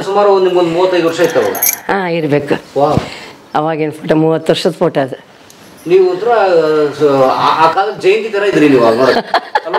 ಜೂನಿಯರ್ ಭಾರತಿ ಅಂತಿದ್ರು ನನಗೆ ಅವಾಗ. ಜಯಪ್ರದ ಅಂತಿದ್ರು. ಹ್ಯಾಂಡ್ ಬೆಲೆಗೆಲ್ಲ ಹಾಕ್ತಿದ್ರು ಜೂನಿಯರ್ ಜಯಪ್ರದ ಅಂತ. ಭಾರತಿ ಜಯಪ್ರದ ಅಂತ ಏನೇನೋ ಅವ್ರಿಗೆ ಇಷ್ಟವಾಗಿದ್ದು ಟೈಟ್ಲ್ಗಳು ಅವ್ರು ಕೊಟ್ಕೋತಿದ್ರು ಅದೆಲ್ಲ ಹಾಕ್ಬಿಡೋದು ಹ್ಯಾಂಡ್ ಬೆಲೆ ಹಾಕ್ಸಿ ಜೂನಿಯರ್ ಜಯಪ್ರದ ಪಾತ್ರ ವಹಿಸ್ತಾರೆ ಅಂತ ಖುಷಿ ಅವಕ್ಕೆ ಎಲ್ಲರ ಅವ್ರಿಗೇನು ಕಮ್ಮಿ ಇಲ್ಲ ಹೇಳಮ್ಮ ನೀವು ಅಂತಿದ್ರು ಅವರು. ಅವ್ರು ನಾವೆಲ್ಲ ನೋಡಿವಿ ನಿಮ್ಮನ್ನ ನೋಡಿವಿ ನಾವು ನಿಮ್ಮನ್ನೇ ಅನ್ಕೋತೀವಿ ಹಂಗೆ ಏನಾಯ್ತು ಅವಾಗಿನ ಫ್ಯಾಷನ್ಗಳು. ಮಗಳು ಅಳಿಯ ಅವರಿಬ್ಬರು ಮೊಮ್ಮಕ್ಕಳು ಈಗ ದೊಡ್ಡವರಾಗಿದ್ದಾರೆ. ಚಿಕ್ಕವರಿದ್ದಾಗ ಫಾರಿನ್ಗೆ ಹೋಗಿ ಬಂದ್ರಲ್ಲ ಆ ಟೈಮ್ನಲ್ಲೇ ಫೋಟೋ ತಕೊಂಡಿದ್ವಿ. ಅವ್ರು ತಕೊಂಡಿದ್ರು. ಈಗ ಅವಳು ದೊಡ್ಡವಳು PUC ಸೆಕೆಂಡ್ ಇಯರ್ ಮುಗಿಸಿದ್ಲು, ಸಣ್ಣವಳಿಗೆ 7th ಮುಗಿಸಿದ್ಲು ಅವಳು ಇವಾಗ. ಅವ್ರ ಮಗಳು ಅಳಿಯ. ಎಷ್ಟು ಮಕ್ಕಳು ನಿಮಗೆ? ಇಬ್ಬರೇ, ಮಗ ಒಬ್ಬ ಆತ ಮಗಳೊಬ್ಬಕ್ಕೆ. ಮಗ ಇಂಜಿನಿಯರ್ ಅದನ್ನು KEB ಆತ ದಾವಣಗೆರೆಗೆ ಇರ್ತಾನೆ. ಅವರಿಗೆ ಸರ್ಕಾರಿ ನೌಕರಿಯಲ್ಲಿ ಇದ್ದಾರೆ. ಅವರಿಗೆ ಈ ಕಲೆ ಬಗ್ಗೆ ಸೊಸೆಗಾಗಲಿ ಮಗನಿಗಾಗಲಿ ಇಂಟ್ರೆಸ್ಟ್ ಇಲ್ಲ ಅವರಿಗೆ. ಮಗಳಿಗೆ ಚಿಕ್ಕವಳಿದ್ದಾಗಿನಿಂದ ಲಲಿತ ಕಲಾರಂಗ ಅಂತ ನಮ್ಮ ತಂಡ ಇತ್ತು ಇಲ್ಲಿ. ಅಲ್ಲಿ ನಾವು ಲಲಿತ ಕಲಾರಂಗ ಜೊತೆಗೆ ಬಂದ್ಬಿಟ್ಲು. ಅವಳು ಚಿಕ್ಕವಳಿದ್ದಾಗಿನಿಂದ ಬಂದ್ಬಿಟ್ಲು. ಅವಳು ಬಾಲನಟಿ ಪ್ರಶಸ್ತಿ ಎಲ್ಲ ತಗೊಂಡ್ಲು ಪಂಕಜ. ಹೀಗಾಗಿ ಅವಳು ಇದ್ರಲ್ಲೇ ಬಂದ್ಲು. ಮದುವೆ ಆದ್ಮೇಲೆ ಕೂಡ ಗಂಡ ಪ್ರೋತ್ಸಾಹ ಮಾಡ್ದ. ಮಕ್ಕಳು ಅದ್ರಲ್ಲಿ ಇದ್ದಾರೆ. ಗಂಡನಿಗೆ ಬಹಳ ಇಂಟ್ರೆಸ್ಟ್. ಅವಳು ಹಾಡ್ತಾಳೆ. ಈಗ ಈ ವಯಸ್ಸಿನಲ್ಲಿ ಸಿತಾರ್ ಕಲಿತಾಳೆ, ಹಾರ್ಮೋನಿಯಂ ಕಲ್ತ್ಲು, ಸಂಗೀತ ಕಲ್ತ್ಲು. ಹೌದು, ಪಂಕಜ ಈಗ ಸಿತಾರ್ ಅವ್ರು ಯಾರೋ ಒಬ್ರು ಗುರುಗಳು ಸಿಕ್ಕರಂತೆ. ತಂತಿ ವಾದ್ಯ ಅಂದ್ರೆ ಇಷ್ಟ ಅಂತಂದೇಳಿ ಈಗ ಆ ಸಿತಾರಕ್ಕೆ ಅಭ್ಯಾಸ ಮಾಡ್ತಿದ್ದಾಳೆ ಇವಾಗ. ಬಹಳ ಖುಷಿ ಆಕಿ. ಸಂಗೀತ ಅಂದ್ರೆ ಟೈಮ್ ಸಿಗೋದಿಲ್ಲ. ಮತ್ತೆ ಆದ್ರೆ ಇವರು ನಮ್ಮ ಚೆನ್ನಕೇಶ್ ಅವರ ತಂಡದಲ್ಲಿ ಸೇರ್ಕೊಂಡು ಅಲ್ಲಿ ಸಿದ್ದಿ ಗಿರಿಜಾ ಅವ್ರ ಹತ್ರ ಸಂಗೀತ ಕಲ್ತಳು. ಈಗ ಅದೆಲ್ಲ ಹಾಡುಗಳೆಲ್ಲ ರಂಗ ಸಂಗೀತ ಎಲ್ಲ ಹಾಡ್ತಾಳಾಕಿ. ಅಲ್ಲಿ ಒಂದು ಬಡಾವಣೆಗಿದ್ರು ಅವರು, ಇದು ತಲಕಾವೇರಿ ಬಡಾವಣೆಗ. ಅಲ್ಲಿ ಅಪಾರ್ಟ್ಮೆಂಟ್ನಲ್ಲಿ ಇದ್ದ ಅಲ್ಲಿ ಒಂದು ನಾಟಕನೇ ಕಲಿಸಿದ್ಲು ಅವರಿಗೆಲ್ಲ. ತನ್ನ ಜೀವನ್ ಅಂತೇಳಿ ಅವರು ಬಂದರು, ಅವ್ರ ಜೊತೆ ಆದರು. ಸಂಗೀತ ಬಹಳ ಒಳ್ಳೆ ನಾಟಕ ಕಲಿಸಿದ್ರು. ಮೊನ್ನೆ ಕಿನ್ನರಿ ಜೋಗಿ ನಾಟಕ ಮಾಡಿದ್ರು. ಆಮೇಲೆ ಮಕ್ಕಳ ನಾಟಕ ಬಹಳಷ್ಟು ಅಲ್ಲಿ ನಾಟಕ ಗೊತ್ತಿರಲಿಲ್ಲ. ಅಲ್ಲಿ ಭರತನಾಟ್ಯ ಇತ್ತು, ಸಂಗೀತ ಇತ್ತು. ಅವ್ರಿಗಿದು ಗೊತ್ತಿರಲಿಲ್ಲ, ನಾಟಕ ಅಂದ್ರೆ ಗೊತ್ತಿದ್ದಿಲ್ಲ. ನಾನು ಅಲ್ಲಿಗೆ ಹೋದ್ಮೇಲೆ ನಾನು ಕಲಾವಿದೆ ಅಂತ ಗೊತ್ತಾಯ್ತು. ಪಂಕಜರ ತಾಯಿ ಇಲ್ಲಿ ಬಂದಿದ್ದಾರೆ ಅಂತ. ಯಾವುದೊಂದು ಸಮಾರಂಭ ಕರೆದ್ರು, ಹೋಗಿದ್ದೆ. ಅವಾಗ ಮಾತಾಡಿದೆ, ನಾನು ಒಬ್ಬ ಕಲಾವಿದೆ ಅಂತೇಳಿ. ಅಮ್ಮ ನಮ್ಮ ಹುಡುಗರಿಗೆ ಒಂದಿಷ್ಟು ಇದೇನೋ ಕಲಿಸ್ರಿ ಅಂತ ಹೇಳಿದ್ರು. ಒಂದು ಚಿಕ್ಕದೊಂದು 10 ನಿಮಿಷದ ನಾಟಕ ಕಲಿಸ್ತೆ, ಖುಷಿ ಆಗ್ಬಿಡುತ್ತೆ ಅವ್ರಿಗೆ. ಮಾರನೇ ದಿವಸ 1 ಗಂಟೆ ನಾಟಕ ಮಾಡಿದ್ರೆ 3 ವರ್ಷನ ನಾಟಕ ಮಾಡಿಸಿದ್ದಾಳೆ ಪಂಕಜಿಗೆ. ನಾನು ಅಲ್ಲಿ ಹೋಗಕ್ಕೆ ಬರ್ತಾ ಇರ್ತೀನಿ ಬೆಂಗಳೂರು. ಅಪ್ಪ ನನ್ನ ಪೂಜ್ಯ ತಂದೆ ಮಾರಪ್ಪ ಅಂತೇಳಿ. ಮಾರಪ್ಪ ಅವರು ಹೌದೌದು. ಜನನದ 20ರಲ್ಲಿ 1920 ಹುಟ್ಟಿದ್ದು 1993 ಸತ್ತಿದೆ. 23 ವರ್ಷ ಬದುಕಿದೆ. ಹೌದೌದೌದು. ಮಾರಪ್ಪನವರು ಅಮ್ಮ ಸಿದ್ದಮ್ಮ ಅಂತೇಳಿ ನಿರಕ್ಷರ. ಅವ್ರಿಗೆ ಏನು ಗೊತ್ತಿಲ್ಲ. ಅಮ್ಮ ವಿದ್ಯೆನೇ ಕಲ್ತಿಲ್ಲ. ಅಪ್ಪ ಸ್ವಲ್ಪ ಮಟ್ಟಿಗೆ ಓದ್ಕೊಂಡಿದ್ರು. ಸ್ವಲ್ಪ ಅಂತ ಹೇಳಿದ್ರೆ ಲೆಕ್ಕಪತ್ರ ಬರೀತಿದ್ರು ದಲಾಲ್ ಅಂಗಡಿಯಲ್ಲಿ. ಅವಾಗೇನು 2ನೇ ಕ್ಲಾಸ್ 3ನೇ ಕ್ಲಾಸ್ ಓದ್ಬಿಟ್ಟು ಬರೀತಿದ್ರು ಅವರು. ಲೆಕ್ಕ ಬರೀತಿದ್ರು. ಆ ಅಂಗಡಿಯಲ್ಲಿ ಕೆಲಸ ಮಾಡ್ತಿದ್ರು, ದಲಾಲ್ ಅಂಗಡಿಯಲ್ಲಿ ಕೆಲಸ ಮಾಡ್ತಿದ್ರು. ಬರೆಮನಹಳ್ಳಿಯಲ್ಲಿ ಇಲ್ಲೇ ಇದ್ರು. ಹಳ್ಳಿಯಿಂದ ಬರ್ತಿದ್ರು. ಅದಕ್ಕೆ ಅವರು ಇಲ್ಲಿ ಕೆಲಸ ಮಾಡ್ತಾರಂತ ಇಲ್ಲಿಗೆ ಬಂದ್ವಿ ನಾವು. ಅವರು ಬಯಲಾಟದಾಗ ಮಾಡ್ತಿದ್ರು, ನಾಟಕ ಮಾಡ್ತಿದ್ರು, ಚಿಕ್ಕ ಪುಟ್ಟ ಮಾಡ್ತಿದ್ರು. ಅವರು ಕಲಾವಿದರು. MP ಪ್ರಕಾಶ್ ಅವರು ದೊಡ್ಡಪ್ಪ ಇದ್ರು ನಾರಾಯಣದೇವ್ರ ಕೆರೆಯಲ್ಲಿ. ಅವರು ಬಯಲಾಟದ ನಟರು. ಅವ್ರ ಜೊತೆಗೆ ಇವರೆಲ್ಲ ಪಾತ್ರ ಮಾಡಿದವರು. MP ಪ್ರಕಾಶ್ ದೊಡ್ಡಪ್ಪರು ಕಲಾವಿದರು, ಬಹಳ ದೊಡ್ಡ ಕಲೆ. ಪಟೇಲ್ ಅವರು ಸಚಿವರಾದ್ರು ಕೂಡ ಸ್ವಲ್ಪ ಕಲೆಯಲ್ಲ ಇತ್ತು. ಪಟೇಲ್ ಅಂತೇಳಿ ದೊಡ್ಡ ಕಲಾವಿದ್ರು. ಅವರು ಬಯಲಾಟ ಮಾಡೋರು ನಾಟಕ್ಕಿಂತ. ಅವರು ಆ ಬಯಲಾಟದಲ್ಲಿ ಅಪ್ಪ ಮಾಡ್ತಿದ್ರು ಅವ್ರ ಜೊತೆಗೆಲ್ಲ.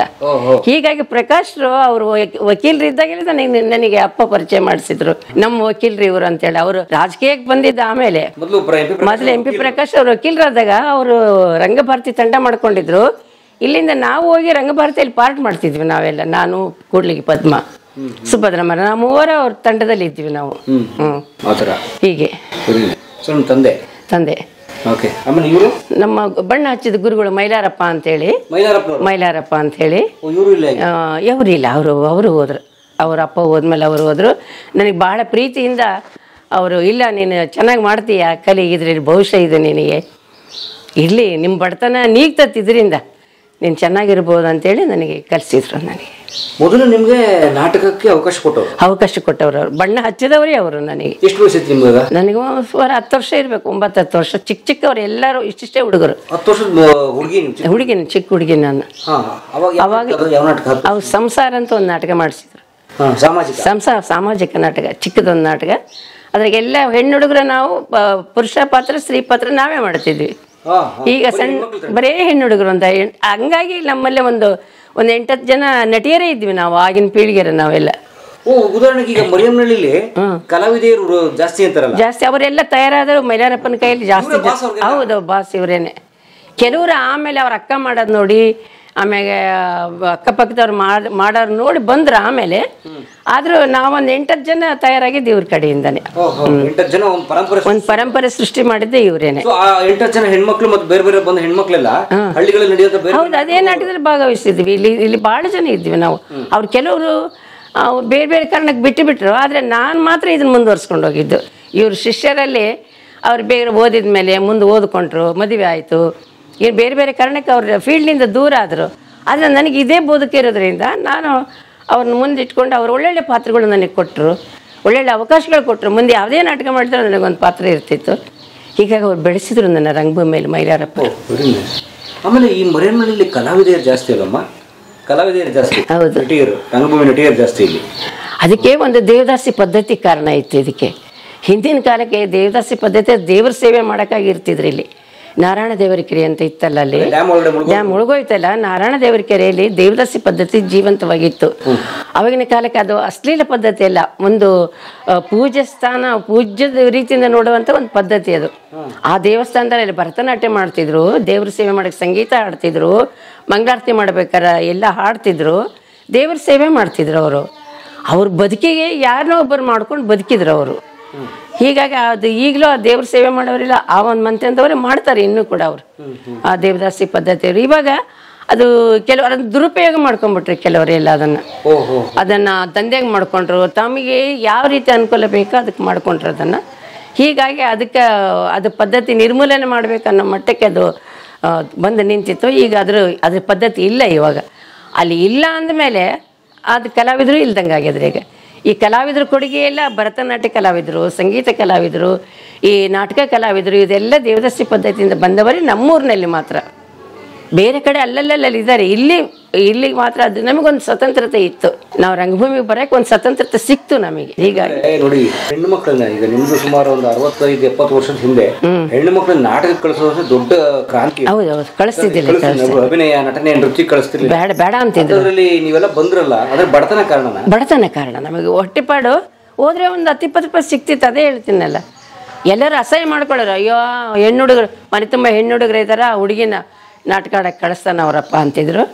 ನನಗೇನು ಅಸಹ್ಯ ಅನ್ನಿಸ್ತಿರ್ಲಿಲ್ಲ. ಅದು ಹೊಟ್ಟೆಪಾಡು. ಹೋದ್ರೆ ಎಲ್ಲರಿಗೂ ಒಂದು 4 ದುಡ್ಡು ಸಿಗುತ್ತೆ, ಎಲ್ಲರೂ ಹೊಟ್ಟೆ ತುಂಬ ಊಟ ಮಾಡಿರ್ತೀವಿ. ನಮ್ಮ ತಂಗಿಯರಿಗೆ ಒಳ್ಳೆ ಬಟ್ಟೆ ತರ್ಬೋದು, ಅವ್ರ ಸ್ಕೂಲಿಗೆ ಕಳಿಸ್ಬೋದು, ಅವ್ರಿಗೊಂದು ಭವಿಷ್ಯ ರೂಪಿಸ್ಬೋದು. ನನಗೆ ಅದೆಲ್ಲ ಚಿಕ್ಕವಳಿದ್ದಾಗಲೇ ಒಂದು ದೊಡ್ಡ ಕನಸಿತ್ತು ನನಗೆ. ನನಗೆ 6 ಜನ ಹೆಣ್ಮಕ್ಳು ನಾವು. ಒಬ್ಬತ್ತನೇ ತಮ್ಮ, ನನಗೆ ತಮ್ಮ ಪಕ್ಕದಲ್ಲಿದ್ದಾರೆ. 6 ಜನ ನಾವು ಹೆಣ್ಮಕ್ಳೇ, ನಾನೇ ದೊಡ್ಡವಳು. ಇನ್ನು 5 ಜನ ತಂಗಿಯಂದ್ರೂ ಎಲ್ಲರೂ ಮದುವೆ ಮಾಡಿಕೊಟ್ಟಿದ್ದೀನಿ. ಎಲ್ಲರೂ ಇವತ್ತು 2 ತಂಗಿಯಂದ್ರು ಇಲ್ಲ ಇವತ್ತು. ಒಬ್ಬರು ಹಾವು ಕಡ್ದು ಹೊಲಕ್ಕೆ ಹೋದಾಗೆ ಹೊಲ ಕೆಲಸ ಮಾಡ್ಬೇಕಾದ್ರೆ ಒಬ್ಬರು ತೀರ್ಬಿಟ್ರು. ಇನ್ನೊಬ್ಬರು ತಂಗಿಗೆ ಬಾಲ್ಯ ವಿವಾಹ ಮಾಡಿಬಿಟ್ಟಿದ್ದ ಅಪ್ಪ. ಅವಳು ಅದನ್ನ ಸುಧಾರಿಸ್ಕೊಳಕ್ಕಾಗ್ದೇ ಅವಳು ಬೇಗ ಹೋಗ್ಬಿಟ್ಲು. ಈಗ 3 ಜನ ತಂಗಿಯಂದಿರಿದ್ದಾರೆ. ಅವ್ರ ಮಕ್ಕಳೆಲ್ಲ ವಿದ್ಯಾವಂತರಾಗಿದ್ದಾರೆ. ಒಬ್ಬರು ಲೆಕ್ಚರರ್ ಆಗಿದ್ದಾರೆ, ಒಬ್ಬರು ಈಗ ಸರ್ಕಲ್ ಇನ್ಸ್ಪೆಕ್ಟರ್ ಇದ್ದಾಳೆ, ಒಬ್ಬ ತಂಗಿ ಮಗಳು, ಒಬ್ಬ ತಂಗಿ ಮಗ ಮತ್ತು ಕೃಷಿ ಇಲಾಖೆಗೆ ಡಾಕ್ಟರೇಟ್ ಮಾಡಿದ. ಈಗ ದೊಡ್ಡ ಓದಿದ್ದಾರೆ ಅವರೆಲ್ಲ. ಹಳ್ಳಿಯಂದ್ರೆಲ್ಲ ಕೆಲಸ ಮಾಡ್ತಾರೆ. ಹೌದೌದು, ತಂಗಿಯಂದ್ರೆ ರಂಗಭೂಮಿ ದುಡಿಮೆ. ನನ್ನ ಜೊತೆ ನಮ್ಮ ತಮ್ಮ ಸಾತ್ಗಿ ಕೊಟ್ಟ, ಅವ್ರು ವ್ಯವಸಾಯ ಮಾಡಿದ್ರು ತಮ್ಮ. ಅತಿ ಹೆಚ್ಚು ಓದಿರಲಿಲ್ಲ. ಆತ ಬಯಲಾಟದ ನಟ. ಮೊನ್ನೆ ಇದು ಬಯಲಾಟದ ಅಕಾಡೆಮಿ ಅವಾರ್ಡ್ ಕೂಡ ಆತನಿಗೆ ಆಯಿತು ಮೊನ್ನೆ ಹೋದ್ಸಲ. ಬಾಗಲಕೋಟೆಯಲ್ಲಿ ಮಾಡಿದ್ರು ಸಮಾರಂಭ. ಆತ ಬಯಲಾಟದಾಗ ಅಪ್ಪಂದು ರೀತಿ ಬಯಲಾಟ ಮಾಡ್ತಿದ್ದ, ನಾನು ನಾಟಕ ಮಾಡ್ತಿದ್ದೆ. ಹೇಳ್ತಿದ್ದೆ, ಈಕೆ ದುಡ್ಕೊಂಡು ಬರ್ತಾಳ, ನೀನು ಖರ್ಚು ಮಾಡಿ ಬಯಲಾಟ ಮಾಡ್ತೀಯಲ್ಲಪ್ಪ ಅಂತಿದ್ರಪ್ಪ. ಅದಕ್ಕೇನು ಖುಷಿ. ಅದು ಮಾಡ್ಲಿ ಬಿಡ. ಇಲ್ಲ, ನಾನು ಮನೆಗೆ ಇಟ್ಕೊಂಡು ಎಲ್ಲರನ್ನ ನಾನೇ ಮದುವೆ ಮಾಡ್ಕೊಟ್ಟಿದ್ದೀನಿ. ತಿರಸ್ಕಾರ ಮಾಡಕ್ಕೆ ಇಲ್ಲಿ ಬಂತು. ನಾನು ಇಲ್ಲೇ ಉಳಿದ್ಬಿಟ್ಟೆ, ಮನೆಯಲ್ಲೇ ಉಳಿದೆ. ನಾನು ಎಲ್ಲಿಗೂ ಹೋಗಿಲ್ಲ. ನಾನು ಎಲ್ಲ ತಂಗಿ ಅಂದ್ರೆ ಇದ್ರು. ಅವ್ರು ಯಾರೋ ನನಗೆ ಸಾಕಾರ ಮಾಡಿದ್ರು, ಮಾಡ್ಕೊಂಡೆ. ಅವರು ಬೇಗ ಹೋಗ್ಬಿಟ್ರು. 2 ಮಕ್ಕಳಾದ್ಮೇಲೆ ಮಕ್ಕಳು ಅವರು ಇದ್ರಲ್ಲಿ ಬೆಳೆದ್ರು. ಆಮೇಲೆ ನನಗೆ ಗುಡಿಹಳ್ಳಿ ನಾಗರಾಜ್ ಅವರು ಹೆಲ್ಪ್ ಮಾಡಿದ್ರು. ಈ ಕ್ಷೇತ್ರದಲ್ಲಿ ಬೆಳಿಲಿಕ್ಕೆ ಅವ್ರು ಹೆಲ್ಪ್ ಮಾಡಿದ್ರು ನನಗೆ. ಆಮೇಲೆ ನನಗಾಗಲಿ 2 ಮಕ್ಕಳಾಗಿದ್ದು, ನಾನಾಗಲೇ ಅರ್ಧ ವಯಸ್ಸು ಕಳೆದಿದ್ದೆ. ಆಮೇಲೆ ನನಗೆ ಬಹಳ ಪ್ರೋತ್ಸಾಹ ಕೊಟ್ಟಿದ್ದು ಅವ್ರು ನೆನೆಸ್ಕೋಬೇಕು ನಾನು ಇವತ್ತು, ಗುಡಿಹಳ್ಳಿ ನಾಗರಾಜ್ ಅವ್ರನ್ನ. ಅವರು ಓದೋದು ಬರೆಯೋದು, ನೀನು ಬರಿತೀಯ, ಓದ್ತೀಯ, ಒಳ್ಳೊಳ್ಳೆ ನಾಟಕಗಳು ಮಾಡ್ತೀಯ ಅಂಥೇಳಿ ಅವ್ರು ಪುಸ್ತಕಗಳು ತಂದು ಕೊಟ್ಟು ಆ ಇದರಲ್ಲಿ ಅಕಾಡೆಮಿಕ್ ವಲಯದಲ್ಲಿ ಬೆಳೆಸಿದವರು ಗುಡಿಹಳ್ಳಿ ನಾಗರಾಜ್. ಆದರೆ ಕ್ಷಮೆ ಇರಲಿ, ಎಷ್ಟನೇ ನೀವು ಮದುವೆ ಆಗಿದ್ರಾ? ಮದುವೆ ಆಗಿಲ್ಲ. ನಾನು ದೇವದಾಸಿದ ಪದ್ಧತಿಯಿಂದ ಮನೇಲಿ ಇದ್ದವಳು. ನಾನು ಮದುವೆ ಆಗಿಲ್ಲ. ನನಗೆ ಅದು ಒಂದು ನಮ್ಗೆ ಸ್ವತಂತ್ರತೆ ಇರ್ತೈತೆ ಅಷ್ಟೇ. ನಮ್ಮ ಮಾಂಗಲ್ಯ ನಾವೇ ಕಟ್ಕೊಂಡು ನಾನು ಸ್ವತಂತ್ರವಾಗಿ ಬದುಕೋಷ್ಟು ಅದ್ರಲ್ಲಿ ಇರ್ತೈತಿ. ಅದು ನಾವು ಮಾಡ್ಕೊಂಡಿದ್ದ ಪದ್ಧತಿ ಅದು. ಅದ್ರಲ್ಲಿ ನಮಗೆ ಯಾರು ಅಬ್ಜೆಕ್ಷನ್ ಮಾಡಂಗಿಲ್ಲ. ಅದಕ್ಕೆ ಅದಕ್ಕೊಂದು ಪದ್ಧತಿ ಇತ್ತು. ಇವಾಗ ಇಲ್ಲ ಅದು ಪದ್ಧತಿ. ಈಗ ಅದನ್ನ ನಮ್ಮ ತಂಗಿಯರಿಗೆ ಯಾರಿಗೂ ಅದು ಬೇಡ ಅಂತೇಳಿ ಒಬ್ಬರು ಮನೆ ಸ್ವಸ್ಥರಾಗಿ ಬದುಕಲಿ, ಅವ್ರದ್ದೊಂದು ಮನೆತನ ಆಗಲಿ ಅಂಥೇಳಿ ನಾನು ಇಲ್ಲಿ ಉಳಿದು, ನಾನು ಪದ್ಧತಿಯಿಂದ ಮನೆಯಲ್ಲಿ ಉಳಿದು ಅವ್ರನ್ನೆಲ್ಲರನ್ನೂ ಮದುವೆ ಮಾಡಿಕೊಟ್ಟು ಇವತ್ತೆಲ್ಲರೂ ಅವರೆಲ್ಲರೂ ಇನ್ನೊಬ್ಬರು ಮನೆ ಸ್ವಸ್ಥರು ಅಂತ ಹೇಳ್ಕೊಂಡು ದೊಡ್ಡದು ಇದರಲ್ಲಿ ಇದ್ದಾರೆ. ಖುಷಿ ನನಗೆ. ಅವ್ರು ಬರ್ತಾರೆ, ನಾನು ಹೋಗ್ತೀನಿ. ಚೆನ್ನಾಗಿದೆ, ಎಲ್ಲರೂ ಚೆನ್ನಾಗಿದ್ದಾರೆ. ನನ್ನ ಮಗನೂ ಇಲ್ಲಿ ಜೈ ಇದ್ದಾನೆ, ಮಗಳು ಅಲ್ಲಿ ಬೆಂಗಳೂರಿನಲ್ಲಿ ಹಳೆಯ ಮಗಳು, ಅವರು ಚೆನ್ನಾಗಿದ್ದಾರೆ. ನನಗೂ ಏನು ತೊಂದರೆ ಇಲ್ಲ. ಭಗವಂತ ಎಲ್ಲ ರೀತಿಯಿಂದ ಸೌಕರ್ಯ ಕೊಟ್ಟಿದ್ದಾನೆ ನನಗೆ. ಎಲ್ಲದಕ್ಕೆ ಕಾರಣ ರಂಗಮಾತೆ, ರಂಗಭೂಮಿ ಬಿಟ್ಟರೆ ಬೇರೆ ಇಲ್ಲ. ದುಡ್ದಿದ್ದೆಲ್ಲ ಇದೇನೆ, ಬಣ್ಣದ ಬದುಕೇ ನಂದು. ಇದು ಬಿಟ್ಟರೆ ಇಲ್ಲ. ಚಿಕ್ಕವಳಿದ್ದಾಗ ನೀವು ನಟನೆ ಮಾಡ್ತಿದ್ರಿ, ನಾಟಕದಲ್ಲಿ ಬಿಸಿ ಇದ್ರಿ, ಆಗ ಒಬ್ರನ್ನ ಅಂದ್ರೆ ಇಟ್ ಇಸ್ ಲೈಕ್ ನಾನು ಅವ್ರಿಗೆ ಹೆಂಡತಿ ಮಕ್ಕಳು ಇದ್ರು ಕೂಡ ನನಗೆ ಸಹಕಾರ ಮಾಡಿದ್ರು. ಅವರು ನನ್ನ ಜೊತೆಗೆ ಬರ್ತಿದ್ರು, ನನ್ನ ಕಷ್ಟಕ್ಕೆ ನಿಲ್ತಿದ್ರು. ಹಿಂಗಾಗಿ ನಾನು ಅವ್ರನ್ನ ಜೊತೆಯಾಗಿ ನಿನ್ನ ಹೆಂಡತಿಯಾಗಿ ನೋಡ್ಕೊಂಡು ಹೋಗ್ತೀರಂತಿದ್ರು. ಆಮೇಲೆ ಅವ್ರ ಪರಿಸ್ಥಿತಿ ಚೆನ್ನಾಗಿರಲಿಲ್ಲ, ಅವ್ರ ಸಂಸಾರ ದೊಡ್ಡದಾಯಿತು, ನಂದು ನಾವು ನೋಡ್ಕೊಳ್ಳೋದು ಕಷ್ಟ ಆಯಿತು. ಆಯ್ತು ಬಿಡು ಅಂತೇಳಿ ನಮ್ಮ ಪಾಡಿಗೆ ನಾವು ದುಡಿಮೆ ಇತ್ತಲ್ಲ, ನಮಗೆ ಅವ್ರನ್ನೇನು ಕೇಳ್ತಿದ್ದಿಲ್ಲ. ನಾವು ರಂಗಭೂಮಿ ತಾಯಿ ನನಗೆ ಕೊಡ್ತಿದ್ರು, ನಾವು ದುಡಿದು ಮಕ್ಕಳು ಓದಿಸಿದ್ವಿ. ಅವ್ರ ಪಾಡಿಗೆ ಅವರು ಬೆಳೆದು ದೊಡ್ಡವರಾದರು. ಆ ನಂತರ ಗುಡಿಹಳ್ಳಿ ಅವರು ನನಗೆ ಹೆಲ್ಪ್ ಮಾಡಿದರೆ ನಾನು ಇದರಲ್ಲಿ ಈ ಕ್ಷೇತ್ರದಲ್ಲಿ ಬೆಳೆದೆ ನಾನು. ಓಕೆ. ಸೊ ಈ ದೇವದಾಸಿ ಪದ್ಧತಿನ ಒಪ್ಕೊಂಡವ್ರಿಗೆ ಮದುವೆ ಅಂತ ಆಗಲ್ಲ, ಮದುವೆ ಆಗೋದಿಲ್ಲ. ಆಮೇಲೆ ಮದುವೆ ಆದವ್ರು ಇದ್ದಾರೆ, ಮದುವೆ ಮಾಡ್ಕೊಂಡಿದ್ದವ್ರು ಇದ್ದಾರೆ. ಅವರು ಪದ್ಧತಿ ಆದಮೇಲೆ ಕೆಲವರು ಮಾಡ್ಕೊಂಡವ್ರು ಅವ್ರು ನಾಟಕ ಬೇಡ ಅಂತ ಬಿಡಿಸ್ತಾರೆ, ಮನೆಗೆ ಇಟ್ಕೊಳ್ತಾರೆ. ಇನ್ನೊಬ್ಬರು ಇದಕ್ಕೆ ಹೋಗಿ ನಾಟಕ ಮಾಡೋದು ಬೇಡ, ಅಲ್ಲಿ ದುಡಿಯೋದು ಬೇಡ, ನಾವು ದುಡ್ದಾಕ್ತೀವಲ್ಲ. ಸ್ವಲ್ಪ ದಿವಸ ಅದು ವ್ಯಾಮೋಹ. ಆಮೇಲೆ ಅವ್ರ ಪರಿಸ್ಥಿತಿಗಳು ಕೆಟ್ಟುಬಿಟ್ರೆ ಮತ್ತೆ ಇಲ್ಲಿಗೆ ಬರ್ಬೇಕಲ್ಲ, ಹಂಗೂ ಆದವರು ಇದ್ದಾರೆ. ಮದುವೆ ಆಗಿ ನಾಟಕ ಮಾಡಿಕೊಂಡು ಆಮೇಲೆ ಪರಿಸ್ಥಿತಿ ಚೆನ್ನಾಗಿಲ್ಲ ಅಂತಂದ್ರೆ ಗಂಡನ್ನು ಬಿಟ್ಟು ಬದುಕು ಬಿಟ್ಟು ಮತ್ತೆ ರಂಗಭೂಮಿಗೆ ಬಂದವರು ಎಷ್ಟೋ ಜನ ಇದ್ದಾರೆ, ಹಂಗೂ ಇದ್ದಾರೆ. ಹೌದು, ನಾನು ಒಬ್ಬಳೇ ಇರ್ತೀನಿ. ತಮ್ಮ ಇರ್ತಾರಲ್ಲ ಪಕ್ಕದಲ್ಲಿ, ತಮ್ಮ ಇದ್ದಾರೆ, ಅವರೇ ನೋಡ್ಕೋತಾರೆ. ನಾನೇನು ಇಲ್ಲಿ ಏನು ಮಾಡೋದಿಲ್ಲ. ನಾನು ಅಡಿಗೆ ಎಲ್ಲ, ಇದು ಅಡುಗೆ ಮನೆ ನಮ್ಮದು. ನಾನು ಪೂಜೆ ಮಾಡ್ಬೇಕಂತೆಲ್ಲ ತೆಗೆದು ಇಟ್ಕೊಂಡಿದ್ದೆ, ನೀವು ಬಂದರೆ ಎಲ್ಲ ಇಟ್ಕೊಂಡು ಕೂತಿದ್ದೆ. ಇವಾಗೆಲ್ಲ ಬೆಳಿಗ್ಗೆ ಎಲ್ಲ ಕೆಲಸ ಆಗಿತ್ತು, ದೀಪ ಹಚ್ಚಿಬಿಡ ನೀವು ಬರೋಷ್ಟೊತ್ತಿಗೆ ಅಂದ್ಕೊಂಡು ಕುಂತೆ, ನೀವು ಫೋನ್ ಬಂದು ಅದಕ್ಕೆ ನಿಜವಾದ ಪೂಜೆ ಅವ್ರು ಮಾಡಿದ್ದಾರೆ. ಅಂದರೆ ಈ ಪೂಜೆ ಈಗ ರಂಗಭೂಮಿಯ ಪೂಜೆ, ರಂಗಭೂಮಿಯ ಸೇವೆ, ಅದು ಪೂಜೆ ಅನ್ನೋ ರೀತಿ ಮಾಡಿದ್ದಾರೆ ಅವರು. ಅದಕ್ಕೆ ಅವ್ರಿಗೆ ರಂಗ ಮಾತೆ ಅಲ್ಲ, ನನಗೆ ನಿಜವಾಗ್ಲೇ ನನಗೆ ಅದಕ್ಕೆ ಮೊದಲು ದ್ವೇಷ ಮಾಡಿದೆ, ನಾಟಕ ಮಾಡಲ್ಲ ಅಂತ ನಾನು. ಆಮ್ಯಾಗ ಅದೇ ಬದುಕಾದ್ಮೇಲೆ ಅದನ್ನು ಪೂಜೆ ಮಾಡಿದೆ, ಅದಕ್ಕೆ ನಾನು ಅರ್ಪಣೆ ಮಾಡ್ಕೊಂಬಿಟ್ಟೆ. ಬೇರೆ ದಾರಿ ಇರಲಿಲ್ಲ. ನೀನೇ ಕಾಪಾಡ್ಬೇಕು ಇದರಿಂದ, ನನ್ನ ಸಂಸಾರ ದಡ ಮುಟ್ಟಿಸ್ಬೇಕಿದೆ. ನಮ್ಮ ತಂಗಿಯಂದ್ರೆಲ್ಲ ಅವ್ರವ್ರ ಸಂಸಾರದಲ್ಲಿ ಚೆನ್ನಾಗಿರ್ಬೇಕು, ಸಾಕು. ಅದು ತೃಪ್ತಿ ನನಗೆ. ಬೇರೆ ನನ್ನ ಬದುಕು ಆಯ್ತು ಇಷ್ಟೇ. ನಾಟಕ ಆಡೋದು ಹೋಗ್ತೀನಿ, ಅವ್ರು ಚೆನ್ನಾಗಿದ್ದು ಬಿಟ್ರೆ ಇಲ್ಲ, ನನಗೆ ಬೇಜಾರಿಲ್ಲ.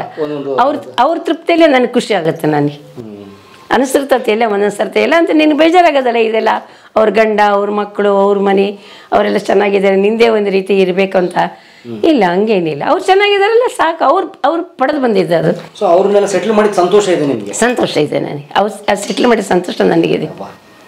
ಅವರು ಸಂತೋಷ ಪಡ್ತಾರೆ. ಅಕ್ಕ ಇದ್ರು, ನಮ್ಮನ್ನು ನೋಡಿದ್ರು, ಮದುವೆ ಮಾಡಿಕೊಟ್ರು. ಈಗಲೂ ಅವ್ರನ್ನೆಲ್ಲ ಕರ್ಕೊಂಬರ್ತೀನಿ, ಕಳಿಸ್ತೀನಿ. ಅವ್ರಿಗೇನು ಬೇಕು ಬೇಡ ಕೊಟ್ಟು ಕಳಿಸ್ತೀನಿ. ಯಾವ್ದು ನಿಮ್ಮ ಫೇಮಸ್ ನಾಟಕ? ಅಂದರೆ ಶ್ರೀಲಾವತಿನ ಭಾಳ. ರಕ್ತರಾತ್ರಿ ಬಿಟ್ಟರೆ ಫೇಮಸ್. ಮಲ್ಲಮ್ಮ, ಹೇಮರೆಡ್ಡಿ ಮಲ್ಲಮ್ಮ, ರಕ್ತರಾತ್ರಿ 2. ಈ ನವೀನ ಥರ ನಾಟಕಗಳಿಗೆ ಬಂದರೆ ಶ್ರೀಲಾವತಿ. ಮುದೇನೂರು ಸಂಗಜ್ ಅವರು ಜಾನಪದ ನಾಟಕ, ಕೇರಳದ ರಾಷ್ಟ್ರೀಯ ನಾಟಕೋತ್ಸವದಲ್ಲಿ ಭಾಗವಹಿಸಿದ್ರು. ಏನು ಬಡವರ ಭಕ್ತಿ ಬಂಡಿಗಾಲಿ ಅಂತಾರೆ ನಮ್ಗೆ ಒಳ್ಳೆ ಒಳಗೆ. ಏನಂತಾರೆ? ಬಂಡಿಗಾಲಿ ಅಂತ. ಅಂದ್ರೆ ಸುಮ್ಮನೆ ಎಲ್ಲ ಉಳಿತಿರ್ತದೆ ಅಷ್ಟೇ. ಅದು ಉಳಿತಿರ್ತದೆ. ಅದು ಏನಾಗುತ್ತೆ ಗೊತ್ತಿರೋದಿಲ್ಲ. ಬಡವರ ಭಕ್ತಿ ಬಂಡಿಗಾಲಿ ಅಂತ. ಬಡವರ ಭಕ್ತಿ ಬಂಡಿಗಾಲಿ ಅಂತೇಳಿ ನಾವೇನು ನನಗೆ ಭಗವಂತನ ಏನೇ. ಶನಿವಾರ ನಮಗೆ ಆಂಜನೇಯ ಸ್ವಾಮಿ ವಾರ ಇದೆ. ನಿಮ್ಮೂರಲ್ಲಿ ಆಂಜನೇಯ ಸ್ವಾಮಿ ನಾರಾಯಣ ದೇವ್ರ ಕೆರೆಯಿಂದನೇ ಇಲ್ಲಿಗೆ ಕರ್ಕೊಂಡ್ ಬಂದಿದ್ದ ಆಂಜನೇಯ ಸ್ವಾಮಿ ಕೂಡ. ಮೊನ್ನೆ 2 ರಥೋತ್ಸವ. ಅದು ದೊಡ್ಡ ದೇವಸ್ಥಾನ ಕೂಡ ಈಗ ಚೆನ್ನಾಗೈತೆ ದೇವಸ್ಥಾನ, ನೋಡ್ಕೊಂಡು ಹೋಗ್ರಿ. ಅದೆಲ್ಲ ಏನಾಯ್ತು, ಎಲ್ಲ ಬಣ್ಣ ಗಿಣ್ಣ ಹಚ್ಚಿಬಿಟ್ಟಿದ್ರಲ್ಲ, ಅದೀಗ ಹಂಪಿ ತರ ಇರ್ಲಿ, ಅದು ಕಲ್ಲು ಹಂಗೆ ಇರ್ಲಿ ಅಂತೇಳಿ ಅದೆಲ್ಲ ವಾಶ್ ಮಾಡಿಸಿದ್ದಾರೆ. ಮತ್ತೆ ಇವಾಗ ಹಂಪಿ ನೋಡಿದಂಗೆ ಆಗ್ತೈತಿ ಈಗ ಅಲ್ಲಿ ನೋಡಿಬಿಟ್ರೆ. ಭಾಳ ಚೆನ್ನಾಗೈತಿ. ಬನ್ನಿ ಅಮ್ಮನ ಕತೆ ಕೇಳೋಣ. ಅಮ್ಮ, ಈಗ ಯಾವ್ದು ಹೇಳ್ತೀನಿ ನಾಟಕದ ಸಂಭಾಷಣೆ? ಈಗ ಕಬ್ಬಿಣದ ಕಡೆಲೆ ಅಂತ ಹೆಸರುವಾಸಿ ಆಗಿರೋದು ಕಂದಗಲ್ ಹನುಮಂತರಾಯರ ನಾಟಕಗಳು. ಅವು ನುಡಿಸೋದೇ ಬಹಳ ಕಷ್ಟ. ಇಲ್ಲಿ ನಮ್ಮಲ್ಲಿ ಬಳ್ಳಾರಿ ಜಿಲ್ಲೆಯಲ್ಲಿ ನಿರಕ್ಷರಿಗಳು ಕೂಡ ಅದನ್ನ ನುಡಿಸ್ತಾರೆ. ಅಷ್ಟು ಚಂದ ಕಲಿತಾರೆ ಇಲ್ಲಿ ಬಳ್ಳಾರಿ. ಅದು ರಕ್ತರಾತ್ರಿ ನಾಟಕದ್ದು ಒಂದು ಉತ್ತರೆ ಪಾತ್ರದ ಒಂದು ಡೈಲಾಗ್. ಅವಳು ತುಂಬ ಬಸರಿ ಇರ್ತಾಳೆ. ಆ ಸಮಯದಲ್ಲಿ ಅಶ್ವತ್ಥಾಮ ನಿನ್ನ ಗರ್ಭಸ್ಥ ಪಿಂಡಕ್ಕೂ ಪ್ರಳಯ ಅಂತ ಆರ್ಭಟ ಮಾಡ್ತಾನೆ. ಅವ್ರ ವಂಶ ನಿರ್ವಂಶ ಮಾಡಬೇಕು ಅಂತ ಇರ್ತದೆ ಅವನಿಗೆ. ಆ ಸಂದರ್ಭದಲ್ಲಿ ಉತ್ತರೆ ತಂದೆಲ್ಲ ನೋಡ್ಕೊಂಡು ಬರ್ತಾಳೆ. ಎಲ್ಲೋ ಕೇಳಿಸ್ತಾ ಇರ್ತದೆ ಅವನಿಗೆ ಆರ್ಭಟ ಅದೆಲ್ಲ. ಅವಳು ವಿಧವೆ ತುಂಬ ಬಸರಿ, ಇನ್ನು 2 ದಿವಸಕ್ಕೆ ಹೆರಿಗೆ ಆಗ್ತತೆ, ಇವನ ಆರ್ಭಟ ಮಾಡ್ತಿರ್ತಾನೆ. ಅವಾಗ ಬರ್ತಾರೆ. ನಿನ್ನ ಗರ್ಭಸ್ಥ ಪಿಂಡಕ್ಕೂ ಪ್ರಳಯ ಅಂತ ಶಬ್ದ ಕೇಳ್ತಿರ್ತವೆ. ಬರ್ತಾಳೆ ಇವಳು. ಅವಳಿಗೆ ಆ ಸಂಕಟ ತಡ್ಕೊಳಕ್ಕಾಗೋದಿಲ್ಲ. ನಿಪಾಂಡವ ಪೃಥ್ವಿ ನನ್ನ ಗರ್ಭಸ್ಥ ಪಿಂಡಕ್ಕೂ ಪ್ರಳಯ ಕೇಳಲಾರೆ. ಅಶ್ವತ್ಥಾಮನ ಕಂಠದಿಂದ ಹೊರಹೊಮ್ಮಿದ ಗಾಳಿಯಲ್ಲಿ ಗಿರನೆ ಸುಳಿದು ನನ್ನ ನೆತ್ತಿಗೆರಗಿದ ಕಿಡಿದುಂಬಿದ ಶಬ್ದಗಳು. ನಿಪಾಂಡವ ಪೃಥ್ವಿ ನನ್ನ ಗರ್ಭಸ್ಥ ಪಿಂಡಕ್ಕೂ ಪ್ರಳಯ. ಅಯ್ಯೋ, ಕೇಳಲಾರೆ ನಾನೇ ಲೋಕದಲ್ಲಿ ಇರಲಾರೆ.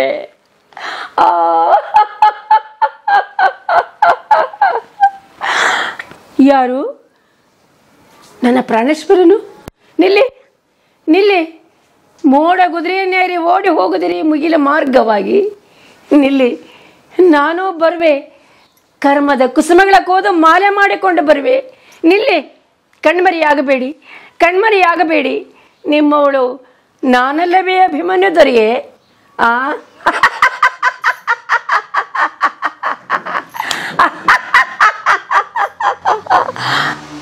ಯಾರು? ಧರ್ಮರಾಜರೇನು? ಬನ್ನಿ ಕಂಕಪಟ್ಟರೆ, ಬನ್ನಿ. ಅದು ಆಕಾಶದಾಚೆ ಚಂದ್ರಾಸನದಲ್ಲಿ ಅಭಿಮನ್ಯುವನ್ನು ಕುಳ್ಳರಿಸಿ ಪೂಜೆ ಕಟ್ಟುತ್ತಿರುವ ದೇವಕನ್ನಿಕೆಯರು. ಬಾರಿಸಿರಿ ಗಂಟೆಗಳ, ಜಾಡಿಸಿರಿ ಜಾಗಟೆಗಳ. ಆರು ಭೀಮದೇವ ಬಾಡಸಿಗ ನನ್ನುಡಿಯ ಅಭಿಮನ್ಯು ಹಸಿದಿರುವನು. ಬೇಗನೆ ಅಡಿಗೆ ಮಾಡಿ ಉಣಬಡಿಸಿ. ಬೇಗನೆ ಅಡಿಗೆ ಮಾಡಿ ಉಣಬಡಿಸಿ.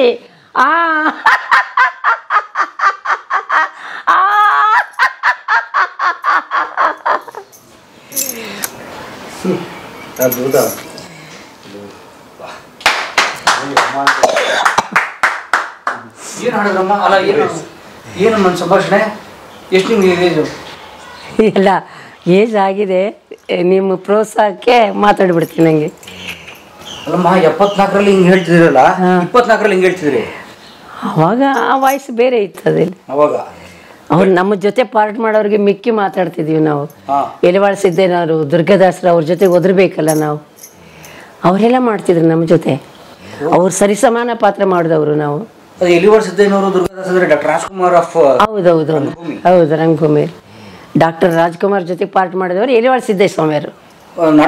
ನಾಟಕದಲ್ಲಿ ಇದ್ರು. ಪಿಕ್ಚರ್ನಲ್ಲಿ ಕೃಷ್ಣಗಾರೋಡಿ ಪಿಕ್ಚರ್ನಲ್ಲಿ ಡಾಕ್ಟರ್ ರಾಜ್ಕುಮಾರ್ ಅರ್ಜುನ ಆಗ್ಯಾರ, ಇವರು ಕೃಷ್ಣ ಆಗಿದ್ದಾರೆ.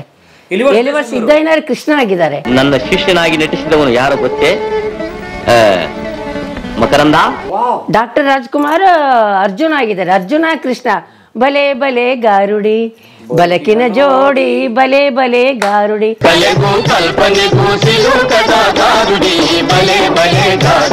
ಎಂತ ಹಾಡೋದು.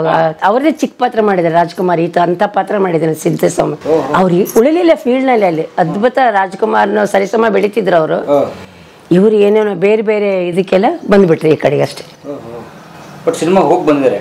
ಸಿನಿಮಾ ಮಾಡಿದ್ದಾರೆ, ಬಹಳಷ್ಟು ಸಿನಿಮಾ ಮಾಡಿದ್ದಾರೆ. ಅವಾಗ ಒಳ್ಳೆ ನಟ ಸ್ಫುರದ್ರೂಪಿ. ಕಂಚನ ಕಂಠ. ದುರ್ಗಾದಾಸರು ಅವ್ರಂಗೆ ರಾಜ್ಕುಮಾರ್ ಇದ್ದಂಗೆ ಇದ್ರು. ಅವ್ರ ಸ್ಟೈಲಿಗೆ ಇಲ್ಲ, ರಾಜ್ಕುಮಾರ್ ಸ್ಟೈಲ್ ಅದೆಲ್ಲ ಕೂರ್ಲಿಗಿರ್ಲಿಲ್ಲ. ದುರ್ಗಾದಾಸರು ಹಂಗೆ ಇದ್ರು. ಅವರು ಕಂಪನಿಗೆಲ್ಲ ಅವ್ರ ಜೊತೆ ಎಲ್ಲ ಪಾರ್ಟ್ ಮಾಡಿದವರು. ಅವರು ಇವ್ರ ಜೊತೆ ನಾವು ಪಾತ್ರ ಮಾಡಿದ್ವಿ. ಅವರಲ್ಲಿ ಬಂದು ಕಂಪನಿ ಬಿಟ್ಟು ಅಮೇಚೂರಿಗೆ ಬರ್ತಿದ್ರಲ್ಲ, ಇಲ್ಲಿ ಹಳ್ಳಿಗಾಡಿ ನಾಟಕಗಳಲ್ಲಿ ನಮ್ಮಂಥವ್ರನ್ನ ಸೇರಿಸ್ತಿದ್ರು. ಸುಭದ್ರಮ್ಮ, ನಾನು, ಸಿದ್ದೇಸ್ವಾಮಿಯವರು, ದುರ್ಗಾದಾಸರು ಎಲ್ಲರೂ ಸೇರಿ ಮಾಡ್ತಿದ್ವಿ. ರಕ್ತರಾತ್ರಿ, ಕುರುಕ್ಷೇತ್ರ, ಅಕ್ಷಯಾಂಬರ, ಹೇಮರೆಡ್ಡಿ ಮಲ್ಲಮ್ಮ ಭಾಳ ಮಾಡಿದ್ವಿ ನಾಟಕ. ಅವರು ಭರಮರೆಡ್ಡಿ ಮಾಡ್ತಿದ್ರು. ಅದ್ಭುತ ಪಾರ್ಟ್ ಮಾಡ್ತಿದ್ರು, ಹಾಸ್ಯ ಪಾತ್ರ. ಸಿದ್ದೇಸ್ವಾಮಿಯವರು ಇವರು ವೇಮಣ್ಣ ಮಾಡ್ತಿದ್ರು. ನಮ್ಮ ದುರ್ಗಾದಾಸರು ನಾವು ಕಲಿತಾ ಇದ್ದೀವಿ ರಂಗಭೂಮಿಯಲ್ಲಿ. ಸುಭದ್ರಮ್ಮರು ಒಳ್ಳೆ ಫೇಮಸ್ ಅವಾಗ.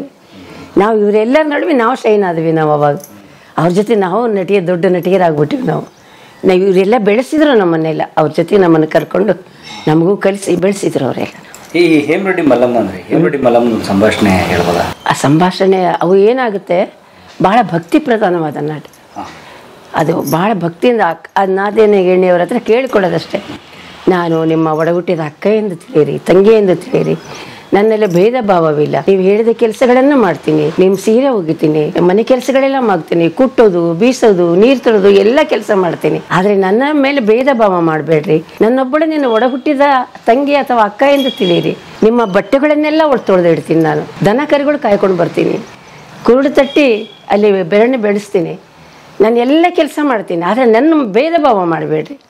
ನಾವೆಲ್ಲ ಅಕ್ಕ ತಂಗಿಯರು ಒಂದು ಮನೇಲಿ ಚೆಂದ ಇರಬೇಕು. ನಾವೆಲ್ಲರೂ ಭೇದ ಭಾವ ಮಾಡಿದ್ರೆ ಪರಮೇಶ್ವರನಿಗೆ ಒಳ್ಳೇದಾಗೋದಿಲ್ಲ. ಅದೆಲ್ಲ ಅವ್ರು ಬಂದಾಗ ನಾವೆಲ್ಲ ಅವ್ರಿಗೆ ದಾನ ಧರ್ಮ ಮಾಡಬೇಕು, ಅವ್ರ ಸೇವೆ ಮಾಡಬೇಕು. ಮನೆಗೆ ಬಂದವರಿಗೆ ಭಿಕ್ಷುಕರಿಗೆ ಇಲ್ಲ ಅನ್ನಬಾರ್ದು, ಅವ್ರ ಸೇವೆ ಮಾಡಬೇಕು. ನಾವೆಲ್ಲ ಸ್ವಾಮಿಗಳ ಸೇವೆ ಮಾಡಬೇಕು, ಶಿವನ ಆರಾಧನೆ ಮಾಡಬೇಕು. ನಮಗೆ ಭಗವಂತ ಕೊಟ್ಟಿದ್ದಾನೆ ಅಂತೇಳಿ ಅವನು ಅಡವಿಯಾಗಿದ್ರು ಕೂಡ ಮಲ್ಲಮ್ಮ ಅವಳು ಬಹಳ ಭಕ್ತಿಯಿಂದ ಶಿವನ ಧ್ಯಾನ ಮಾಡ್ತಿರ್ತಾಳೆ. ಅಲ್ಲಿ ಹರಿಯ ನೀರಿಗೆ ಕೊರತೆ ಇಲ್ಲ, ಹೂವಿಗೆ ಕೊರತೆ ಇಲ್ಲ, ಏನು ಹಳಸಿದ ಅಂಬಲಿ ಅನ್ನ ಕೊಟ್ಟಿರ್ತಾರೆ ಅದನ್ನೇ ಪ್ರಸಾದ ಅಂತೇಳಿ ಆ ಈಶ್ವರ್ಗ ನೈವೇದ್ಯ ಮಾಡಿ ಅಲ್ಲೇ ದನ ಕರುಗಳ ಕಾಳ್ಕೊಂಡು ಅಡವಿಯಾಗಿರ್ತಾಳೆ ಅವಳು. ಹೀಗಾಗಿ ಅವಳು ಮಲ್ಲಿಕಾರ್ಜುನ ಒಲಿಸ್ಕೊಂಡಿರ್ತಾಳೆ, ಪ್ರತ್ಯಕ್ಷ ಆಗಿರ್ತಾನೆ. ರೆಡ್ಡಿ ಜನಾಂಗಕ್ಕೆ ಯಾವ ಕಾಲಕ್ಕೂ ಬಡತನ ಬರಬಾರ್ದು ಅಂತ ಕೇಳ್ಕೊಂಡಕ್ಕೆ ಮಲ್ಲಮ್ಮ. ತನ್ನ ಜನಾಂಗಕ್ಕೆ ಯಾವತ್ತೂ ಬಡತನ ಬರಬಾರ್ದು. ಹಾಗೆ ಮಲ್ಲಮ್ಮ ತನ್ನ ಚರಿತ್ರೆನೇ ಶ್ರೀಶೈಲ ಪರ್ವತದಲ್ಲಿ ಅಲ್ಲಿ ಧ್ಯಾನ ಮಾಡಿದಂಥ ಪರಮೇಶ್ವರನ ಒಲಿಸ್ಕೊಂಡಾಕಿ ಮಲ್ಲಿಕಾರ್ಜುನ ಒಲಿಸ್ಕೊಂಡು ಆಕೆ ಮನೆತನಕ್ಕೆ ದೊಡ್ಡ ಕೀರ್ತಿ ತಂದಕ್ಕೆ. ಆಕೆ ಮೈದನ ವೇಮಣ್ಣ ಅಂತೇಳಿ ದೊಡ್ಡ ಯೋಗಿ ಆದಾತ. ಯೋಗಿ ವೇಮನ ಅಂತ ಕರೀತಾರಲ್ಲ ಈಗ? ಕರೀತಲ್ಲ, ಅವನು ಮಲ್ಲಮ್ಮನ ಮೈದನ. ಅವನು ದುಶ್ಚಟಕ್ಕೆ ಬಲಿಯಾಗಿ ವೇಶ್ಯ ಮನೆಯಾಗಿರ್ತಾನೆ. ಅವನಿಂದ ಬಿಡಿಸ್ಕೊಂಬಂದ ಇವಡೇನೆ ಮಲ್ಲಮ್ಮನ ಅಲ್ಲಿಂದ ಕರ್ತಂದು ಅವನಿಗೆ ಜ್ಞಾನೋದಯ ಆಗ್ತತೆ. ಅವನಿಗೊಬ್ಬ ಯೋಗಿ ಅವನ ಮಂತ್ರೋಪದೇಶ ಮಾಡ್ತಾನೆ, ಜ್ಞಾನೋದಯ ಆಗ್ತೈತೆ. ಅಲ್ಲಿಂದ ಯೋಗಿ ಆಗ್ಬಿಡ್ತಾನೆ. ಅವನು ಸಂಸಾರನೇ ತ್ಯಾಗ ಮಾಡಿ ಯಾರೂ ಇಲ್ಲ, ಎಲ್ಲ ಅಹಂ ಬ್ರಹ್ಮಾಸ್ಮಿ ಅಂತ ಹೋಗ್ಬಿಡ್ತಾನೆ. ಅವನು ದೊಡ್ಡ ಯೋಗಿ ಆಗ್ತಾನಲ್ಲ, ಯೋಗಿ ವೇಮನ. ಮಲ್ಲಮ್ಮನ ಮೈದನ ಯೋಗಿ ವೇಮನ. ನಿಮ್ಮ ತಮ್ಮನ ಮನೆ ಇದೆ, ಪಕ್ಕದ ಮನೆ ಇದೆ ತಮ್ಮನ ಮನೆ. ಯಾವ ಕಟ್ಟಿದ್ರಿ ಮನೆ? ಅದೊಂದು ಕಳ್ಸಿ ಒಂದು 8-10 ವರ್ಷ ಆಯ್ತಿನ. ನಾವೆಲ್ಲರೂ ದೊಡ್ಡ ಫ್ಯಾಮಿಲಿ ಆಗಿಬಿಡುತ್ತಲ್ಲ, ಅವಾಗಲ ಮಗ್ಲಾಗೇನು ಜಾಗ ತಗೊಂಡಿದ್ವಿ. ತಮ್ಮನ ಮನೆಗೆ ಈ ಕಡೆ ಶಿಫ್ಟ್ ಆಗಿಬಿಟ್ರೆ ನಾವೊಂದು ಕಡೆ ಅವರೊಂದು ಕಡೆ ಇರ್ತೀವಿ ಅಂತೇಳಿ ಇಲ್ಲಿ ಶಿಫ್ಟ್ ಮಾಡಿದ್ವಿ. ಇಲ್ಲಿ ಕೆಳಗ ಮೇಲೆ ಅವ್ರು ಕಟ್ಸ್ಕೊಂಡ್ರು. ಅವರೆಲ್ಲ ಜಾಬ್ನಾಗಿದ್ದಾರೆ, ಮಕ್ಕಳೆಲ್ಲ. ಅವರು ಪ್ರೈವೇಟ್ನಲ್ಲಿ ಮಾಡ್ತಾರೆ. ಇಬ್ಬರು ಟೀಚರ್ಸ್ ಇದ್ದಾರೆ, ಇಬ್ಬರು ಸೊಸರು ಟೀಚರ್ಸ್. ತಾತ ಎಲ್ಲಿದ್ದಾರೆ? ಮೊಮ್ಮಕ್ಕಳೆಲ್ಲ ಹಾರ್ಮೋನಿಯಂ ಬಾರಿಸ್ತಾರೆ, ತಬಲಾ ಬಾರಿಸ್ತಾರೆ. ನಮ್ಮ ತಮ್ಮ ಬಯಲಾಟದ ಮಾತು ಹೇಳ್ತಾನೆ. ಈಗ ಆರಾಮಿಲ್ಲ ಅಂತ ಹಾಸಿಗೆ ಹಿಡ್ದಾನ ಅಷ್ಟೇ, ಇನ್ನೇನಿಲ್ಲ.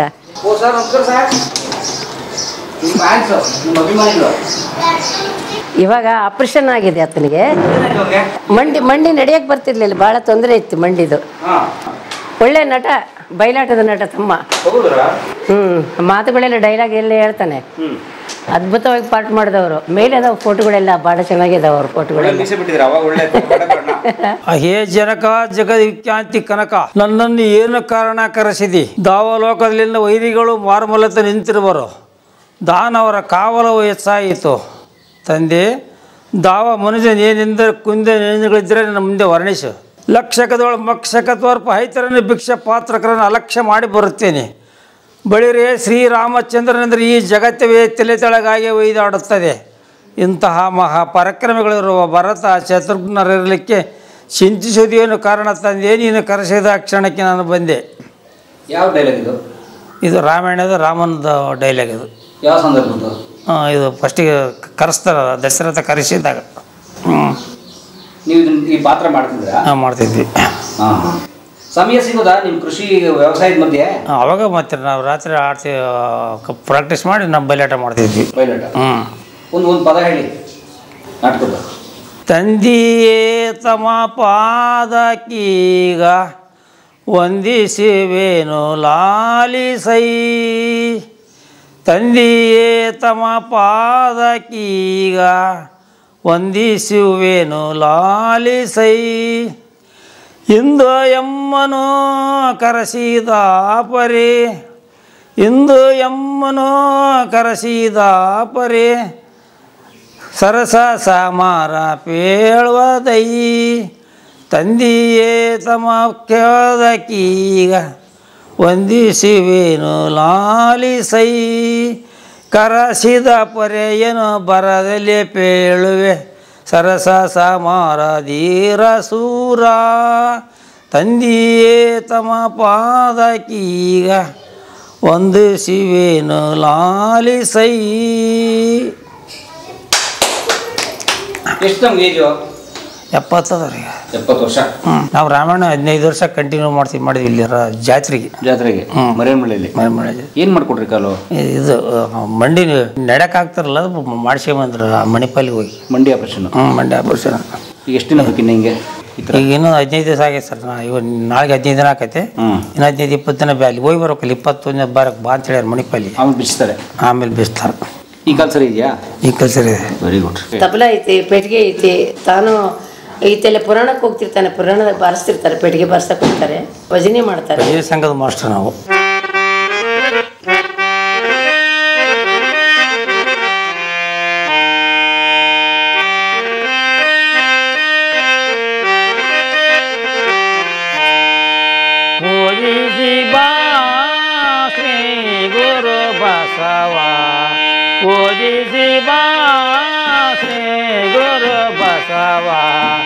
ಭುವನದ ಬೆಳಗಿಸೋ ನಿನ್ನಯ ತೇಜವ, ಭುವನದ ಬೆಳಗಿಸೋ ನಿನ್ನಯ ತೇಜವ, ಪೂಜಿಸಿ ಬಾ ಶ್ರೀ ಗುರು ಬಸವ.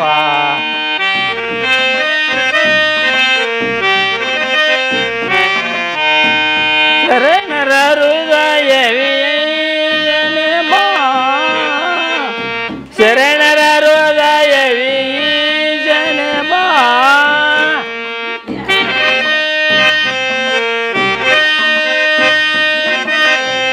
ಶರಣರ ಹೃದಯವಿಯನೆ ಬಾ, ತಟುತಳ ತತ್ವದ ಈಶನೆ ಬಾ, ತಟುತಳ ತತ್ವದ ಈಶನೆ ಬಾ, ಜಗದಣ್ಣ ಮುಕ್ಕಣ್ಣ ಬಸವಣ್ಣ ಬಾರೋ, ಜಗದಣ್ಣ ಮುಕ್ಕಣ್ಣ ಬಸವಣ್ಣ ಬಾರೋ, ಪೂಜಿಸಿ ಬಾ ಶ್ರೀ ಗುರು ಬಸವ, ಪೂಜಿಸಿ ಬಾ ಶ್ರೀ ಗುರು ಬಸವ, ಶ್ರೀ ಗುರು ಬಸವ, ಶ್ರೀ ಗುರು ಬಸವ.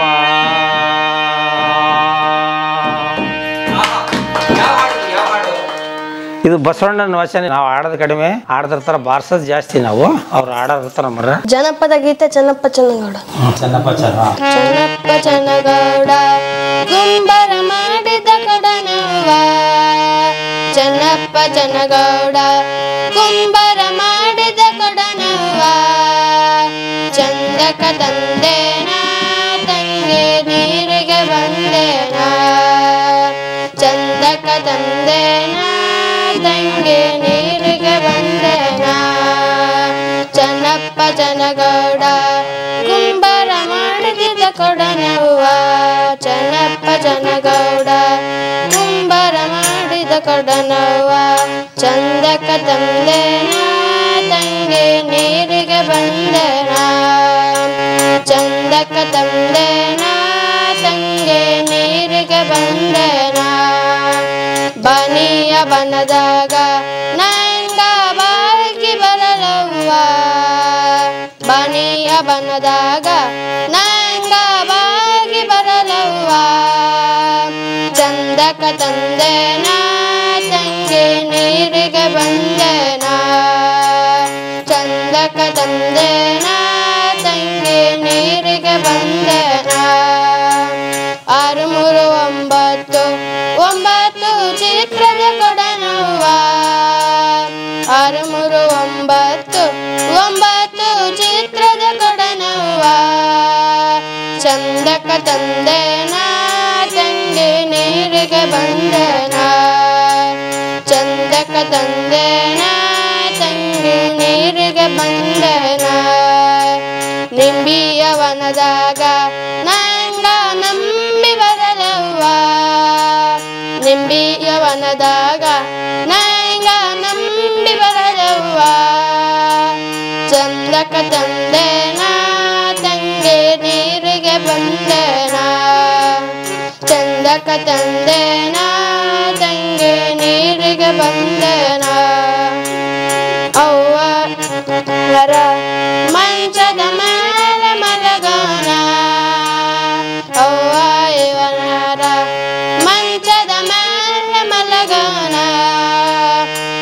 ಗೊತ್ತಿಲ್ಲೇನವ್ವ ತಂಗಿ ಶಿಶುನಳ ಸರಿ ಪಂಚ ಗೊತ್ತಿಲ್ಲೇನವ್ವ ತಂಗಿ ಶಿಶುನಳ ಸರಿ ಪಂಚ ಚನ್ನಪ್ಪ ಜನಗೌಡ ಕುಂಬಾರ ಮಾಡಿದ ಕೊಡನವ್ವ ಚನ್ನಪ್ಪ ಜನಗೌಡ ಕುಂಬಾರ ಮಾಡಿದ ಕೊಡನವ್ವ ಚಂದಕ ತಂದೇನ ತಂಗಿ ನೀರಿಗೆ ಬಂದೇನ ಚಂದಕ ತಂದೇನ ತಂಗಿ ನೀರಿಗೆ ಬಂದೇನ.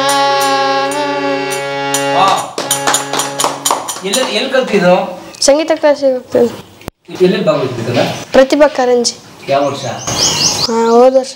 ಹೋದ ವರ್ಷ. ಏನಾಯ್ತು ರಿಸಲ್ಟ್? ಆಗಿಲ್ಲ. ಬಟ್ ಹೋಗಿದ್ದಿ?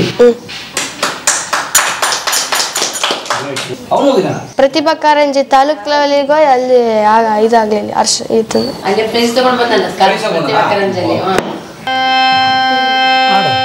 ರಾಗಿ ತಂದೀರ ಭಿಕ್ಷಕರಾಗಿ ತಂದೀರ ರಾಗಿ ತಂದೀರ ಭಿಕ್ಷಕರಾಗಿ ತಂದೀರ ಅನ್ನದಾನವ ಮಾಡುವರಾಗಿ ಅನ್ನ ಚಿತ್ತವ ಇಟ್ಟವರಾಗಿ ಅನ್ನದಾನವ ಮಾಡುವರಾಗಿ ಅನ್ನ ಚಿಟ್ಟವ ಇಟ್ಟವರಾಗಿ ಅನ್ನವಾಕ್ಯಯ ಬಿಟ್ಟವರಾಗಿ ಅನುದಿನ ಭಜನೆಯ ಮಾಡುವರಾಗಿ ಅನ್ನವಾಕ್ಯಯ ಬಿಟ್ಟವರಾಗಿ ಅನುದಿನ ಭಜನೆಯ ಮಾಡುವರಾಗಿ ರಾಗಿ ತಂದೀರ ಭಿಕ್ಷಕರಾಗಿ ತಂದೀರ ರಾಗಿ ತಂದೀರ ಭಿಕ್ಷಕರಾಗಿ ತಂದೀರ ಮಾತಾ ಪಿತೃಗಳ ಸೇವಿತರಾಗಿ ಪಾಪಗಾದ್ಯವ ಬಿಟ್ಟವರಾಗಿ ಮಾತಾ ಪಿತೃಗಳ ಸೇವಿತರಾಗಿ ಪಾಪಗಾದ್ಯವ